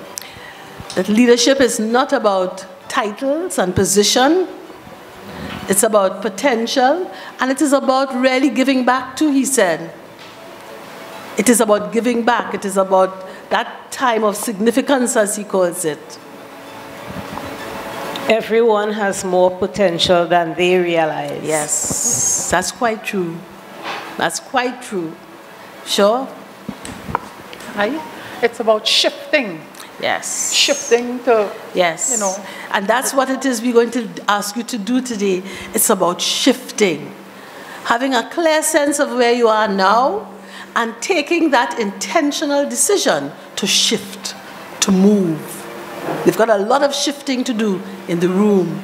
Pat? Oh, sorry. Yeah. See value in yourself to add value to yourself. Very good. See value in yourself and add value to yourself. The big picture should get bigger. Yes, that's really deep. No matter how big your picture, sometimes we dream and we dream too small. And that, he's saying, dream big and ensure that that big picture gets even bigger. The fact that your legacy is not just about you, that how far you decide to go also affects other people. Yes. The big takeaway is what he calls the law of significance, that you're really here to add value to others. No matter what you do and how good you do it and where you're going, you're really here to add value to others. One of my biggest takeaways is we need to work with people who look different, sound different, and are different from ourselves to solve most of the world's problems. Thank you very much. I think that's a really big one. Yes. I think we tend, she said, Carly Fiorina said, we tend to stick with people who look and sound and believe like we do. But she said it's quite different. It has to be, we have to do it differently. Thank you very much, Pat. That's a really big takeaway when it talks to diversity. It's a deep, deep takeaway, and sometimes it's why we don't go anywhere. We stay in our little tribe, as he calls it, and therefore we don't expand and we don't grow. Develop relationships with growing people. Yes. Yes, it's like birds of a feather. He says, look for people who are growing. He said, move from goal to growth and look for people who are growing and develop relationships. Even when things are difficult and you don't feel to carry on, run the arrival scene. Yes. And use that as your motivation to continue. Keep going. Keep going. Even though it's dark, keep going. And sometimes it's painful, but just keep going. You know, one of the things she didn't talk about, I kept wondering how her nights were. She never spoke about her nights, as dark as they were. Just keep going. Morning to everyone. Speaking on behalf of people on the left, my takeaway from the entire program really is to not procrastinate, go after what you really want. Yes. And in going after what you really want, don't forget to live. You wouldn't? Forget to live. You would not. Don't forget to live. Identify your dream, go after your dream, and don't forget to live. A leader is someone who sees possibilities. Very good. Leader sees possibilities. That's what makes you a leader. That's what makes you a visionary. A leader sees possibilities. Yeah, one of the things I will take away from today is adapt to change and come out your comfort zone. Yes. It's difficult, eh? The shift is difficult. It's really, really difficult to shift. But they're saying, come out of your comfort zone. And that's why we're going to do the exercise here that you're going to take away with you so that you can, we're giving you structure so that you can come out of your comfort zone. Two things that really think is choose your attitude, because you are really your attitude. Yes. And the other one is we all have our own ocean to cross. We all have our own ocean to cross. It's like having a cross to bear. And you do it with attitude, with good attitude, with positive attitude. Pleasant afternoon. I really like the part where it was stated, all things worthy in life comes as a result of collaboration, and nothing worth achieving is done in isolation. Very good. And Maxwell says, you know what he says? He says, nothing of significance happens with one. Nothing of significance happens with one person. And sometimes when we argue, but Jesus Christ, and he said, no, if he didn't have 12 disciples, you would never have known about him. Nobody who you see doing it great could do it alone. And that's a very important thing for us leaders. Sometimes we feel we are the be-all and end-all of it, and they talk about humility. The fact that if you're humble, you would hear and you would listen. And a leader really does well when he listens. That's when he's humble, when he's is able to say, I really don't know how to do it, help me. Nothing of significance happens with one. As great as you are, as qualified as you are, and you think yourself, nothing with one. Growth is the ability to learn, unlearn, and relearn. Yes. I took that. Yes, and that's quite true. Very true. Freeze and unfreeze. Could we have one more and then we would go into the exercise? And simply this, value yesterday, we undervalue or overvalue, tomorrow. Yes. But live today. Yes. Use today to its fullest. Yes, and you know what I like? That whatever on the table, you can't carry it over. Use it. Use it and live today to the fullest. I want you to turn on the last page. Not the last page. The page that's called Leadership Action Plan. And I want you to do a number of things. I want you to turn to the person on your left. There should be pairs on the table. Is there a table where you don't have someone, you don't have a pair, you're an extra person? There should be even numbers on the table. If there is not, maybe you can go to a table next door. You can put up your hands if you need a partner.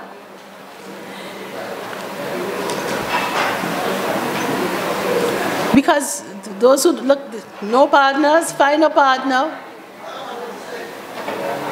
And I'll tell you why we're doing this. Because we believe that you've got to come together to grow. You must find a partner to grow. And I want you, the person that you have found, I want you to take the person's name, to take the person's phone number, email, address. I want you to connect. I want you to connect with someone in this room, and preferably with someone you don't know. Because in San Fernando, we are going to grow leaders.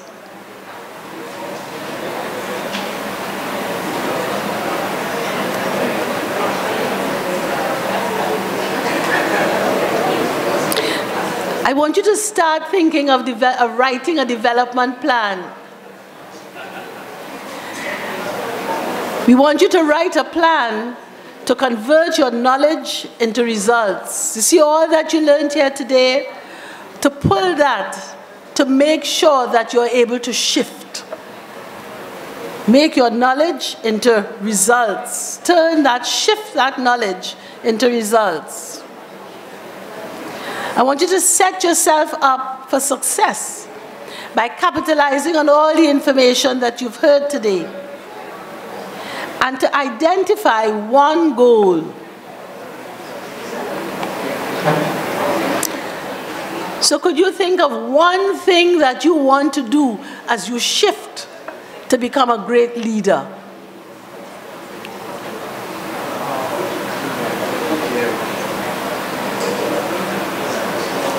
Giving you 1 minute to just shift, because you're going to keep talking to your accountability partner. Just one action that you want to take to shift to become a leader.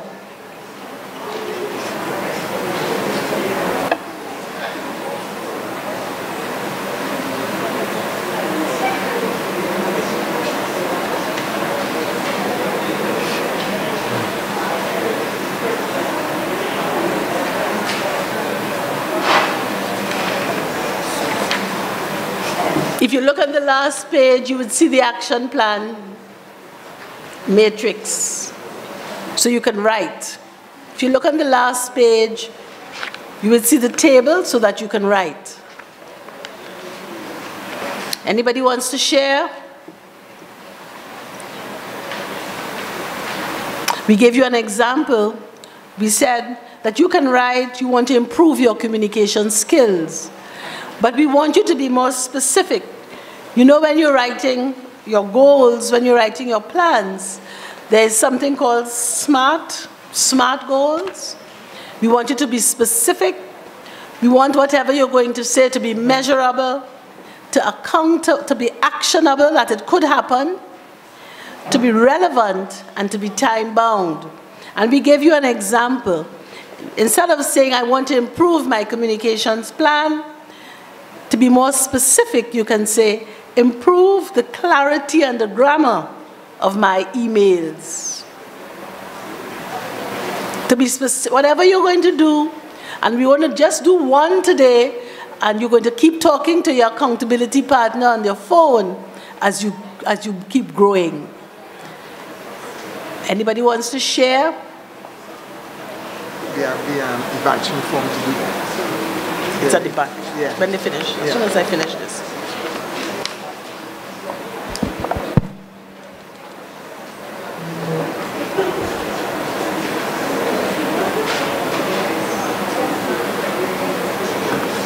Now take picture.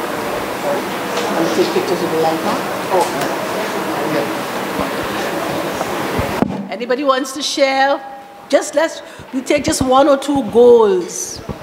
Anybody has a specific goal, and we'll hold you accountable. Sure? Okay, hello again. Sure. My goal is to publish my first book of poems. I have a compilation of over 20 poems, but I've never moved to the point of publishing. Could we give her a clap? Could we encourage her? Could we be a little bit more specific? How and when and why? Let's go through the just specific, measurable. When do you want to do that? Okay, Sam. I'm hoping that I would accomplish that by next year. Good. After my children have written their exams. Good, good. What about actionable? What it is you're putting in place to make sure it happens? Okay, for the longest while I've had an appointment to meet with a gentleman from the Tuku. He said the same procedure to go through to copyright your calypsos and stuff should be the same format followed. I tried to get on to the Poetry Society of Poets in Trinidad. You're hearing her goal? She's telling you in detail, she's going through the specific, she knows where she wants to go, and she's going there. Hear the details. Okay, but I haven't followed up on it. So. Well, therefore, this is why we have you doing this now, because we're going to check you. And who is your accountability partner? Well, I took both of these ladies. Well, you have 2 accountability partners. Yes. So you mean that they're going to be phoning you? They're going to be chatting with you. And Thinking of what's up. What's happened. Sure, sure. Could we give her a round of applause? Anybody else wants to share your goals?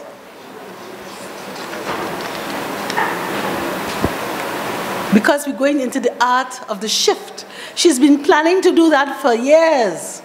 And she's now taking a decision that by next year, do you give me a month? Probably by the month of May, when I turn 40. So, yes. By May 2019, accountability partners, are you hearing this? By May 2019, she should have published her book of poems. Anybody else wants to share? So that we could hold you accountable to something? Yeah, one of the things I would like to do is to shift from my comfort zone. Yes. Because I'm so comfortable in the things that I do around the people who I know, I need to step out. Sure. And do things differently. Sure. And my goal is to try to do that by early next year, probably January, February. Okay. And that's what it's all about. But what are you doing? What I'm doing? Well, what are you doing to step out? Well, what I have to do is to get involved in some other activities that are different from what I do and take the lead. But you have to be specific. What activity would you get involved in? Well, I'll say in terms of like doing fundraisers kind of thing. Okay. Because you're a little coward about it, because you're afraid to hear the no's. Yeah. But that is okay. That's supposed to make you stronger. So you have an accountability partner sitting next to you? Yes, I do have. You have exchange numbers? Yes, we exchange numbers. That by January 2019, is January you said? February 2019. February 2019. I'll be able to achieve that. Mr. Montano will have a big... Or maybe before. No, we have to be specific. Yeah, yeah. So if it's before, say, January... And I want to say the reason why I'm saying this. You know, I like to share it with everyone in this room here. You know, as I said, there's possibilities in leadership. Yes. When you talk about that. Like I was experiencing a situation where, because of the low resources that we have at the city corporation, I had an event to put on. And then when I heard that I wouldn't be able to get what I wanted, I said, no, you can't go down like that. You have to do something creative. And what I decided to do was, I said I'm going to use the business community in my community, go to them, talk to them, let them know who I am. I'm their representative, but also at the same time, it's the first time I'm doing an event. And I was able to achieve some of the things I thought about that wouldn't happen. Even though that we are circled with the economy and all the things that are happening, there are things will happen. In other words, you go against the tide. So you're hearing the goal, you're hearing the thinking. So that when you walk and you take that step, you realize your true potential. Yes. And I must say that the reception that I got was so great. Actually, I was able to go meet CEOs of companies in their boardrooms for the first time, even though I didn't call them before. And they were there, receptive to me, and the response was fantastic. And now you're going to do it annually? Yes, I'll do it annually. So you hear the goal, you hear the planning that's going to it. I want him to fill that sheet in the back, and I want your accountability partner to hold you accountable. Sure. By January 2019, he would have had his second event, community event and fundraiser. Okay? That's right. That's right. Thank you very much. So nothing is impossible. In the same way, I want to commend the mayor. As I said to you in the opening, this is what I'm seeing happening here in the city hall, city council. As I see them with lack of resources, actually becoming creative and setting out to do a number of things. I don't know if the mayor wants to share.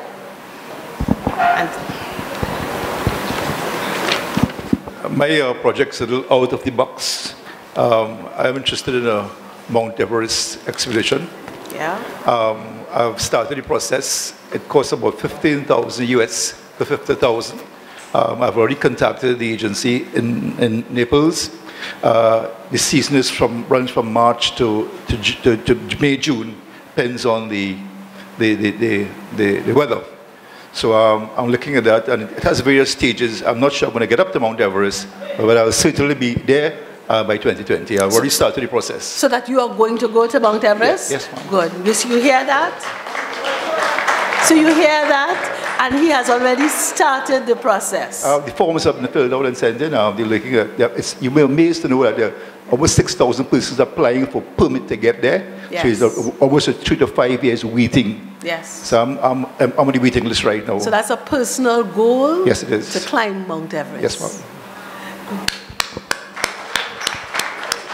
So as we come to an end, all your notes, all the learnings of today, I want you to remember them and to keep this document, this in the back here, photocopy it, take it to your office, encourage the other members of staff to start writing the action that you would take in your personal life or where your office is concerned or where your community is concerned to identify goals that you want to achieve. And I think this is tremendous in light of the fact that when I asked the question, only 2 hands went up. I'll never forget that. 2 hands went up of a room full of leaders saying that they were confident enough and courageous enough to say that we are leaders. I want to say to you that every one of us in this room is a leader. And I want to say to you that we've got to shift. That we've got to know to ourselves that we are leaders, and that in understanding that we are, that our whole approach to how we do business, that approach has to be different. It is the only way that we are ever going to succeed, and as Maxwell said, it's lifelong. Yes? How many leaders are, after hearing today, how many leaders are there in this room? I think I really want to say that you are, and thank you very much for understanding that you are, and to say to you that we have a long journey to go. And I want to say it for San Fernando, we could do it. We could do it. Come together, band together, and let's move forward. It will only be down to the benefit, not only of San Fernando, but for the country as a whole. So thank you very much. I need to make some statements now. Now that you're going to go ahead and have your action plan developed, now that you know who your accountability partner is, the person to your left, and know that you're going to ring them for how long? The next 1 month? 1 month in some instances. Next year, by January, next year, June, next year, February. So know what it is you're going to do and how long you're going to do it, and let's get going. Sure. I just want to make an announcement that we have a date. We'll be here on the 11th of October 2019 under this organization. So let's make every effort to be here and tell those of our friends who are not here, as we look forward to this very, very amazing event, and I'm sure we'll leave here very enlightened and more informed with a better attitude. On behalf of the entire group here this evening, I want to thank you and your team for an excellent presentation and for giving us the opportunity to learn. Thank you so much. Thank you very much. And you realize what the mayor has just done? He's given us this room for next year. So know that you're coming here again next year on the 11th of October. Please bring your staff members, all the leaders in your staff, and even those who don't think of themselves as leaders, bring them. So that at the end of the day, we could convince them that they too are leaders. So there's an evaluation form at the last page. Please fill it out, tear it off, and give it to us. Because we too learn from what it is you do. Don't write your name, and tell us what you honestly thought about everything that took place here today. So that next year when we come again, when we meet, that we could improve what we do. As you do that, just 2 announcements. Did somebody lose a car key? Yeah, today, October the 12th, marks the 5th year that John Maxwell is hosting the Live to Lead. And we at CyberLab and the leadership firm, we have gotten together to host this live streaming event. It's an event that dealt with leadership and how leader transitions from situations. Today was really a remarkable day in this event, and we were really proud to be here at the San Fernando City Hall to host this event, especially as the mayor has indicated that he is proud to have this event being hosted here at the corporation. What impressed me a lot about today's event is that, one, it is in San Fernando.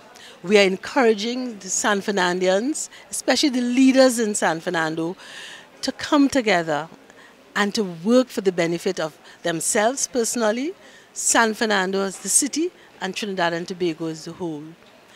According to what we heard today, a lot of good pointers were given so that the members of the public who were here today, they've gone away with a lot of ideas as to how to shift, how to move forward. It was interesting when we asked how many leaders were in the room, just a few hands went up. But by the time the day was done and we went through the exercise with them and they listened to all that was said by those famous speakers, they got the courage enough to say, listen, I am a leader, or I can shift into being a leader, be positive and a productive leader. And to me, it's the beginning of great things to happen in San Fernando. The shift is being made. Thank you. I'm Hazel Manning. I head the leadership firm, and I'm a John Maxwell consultant. I am Martin Jack, Cyberlab Limited. I'm also a John Maxwell team member.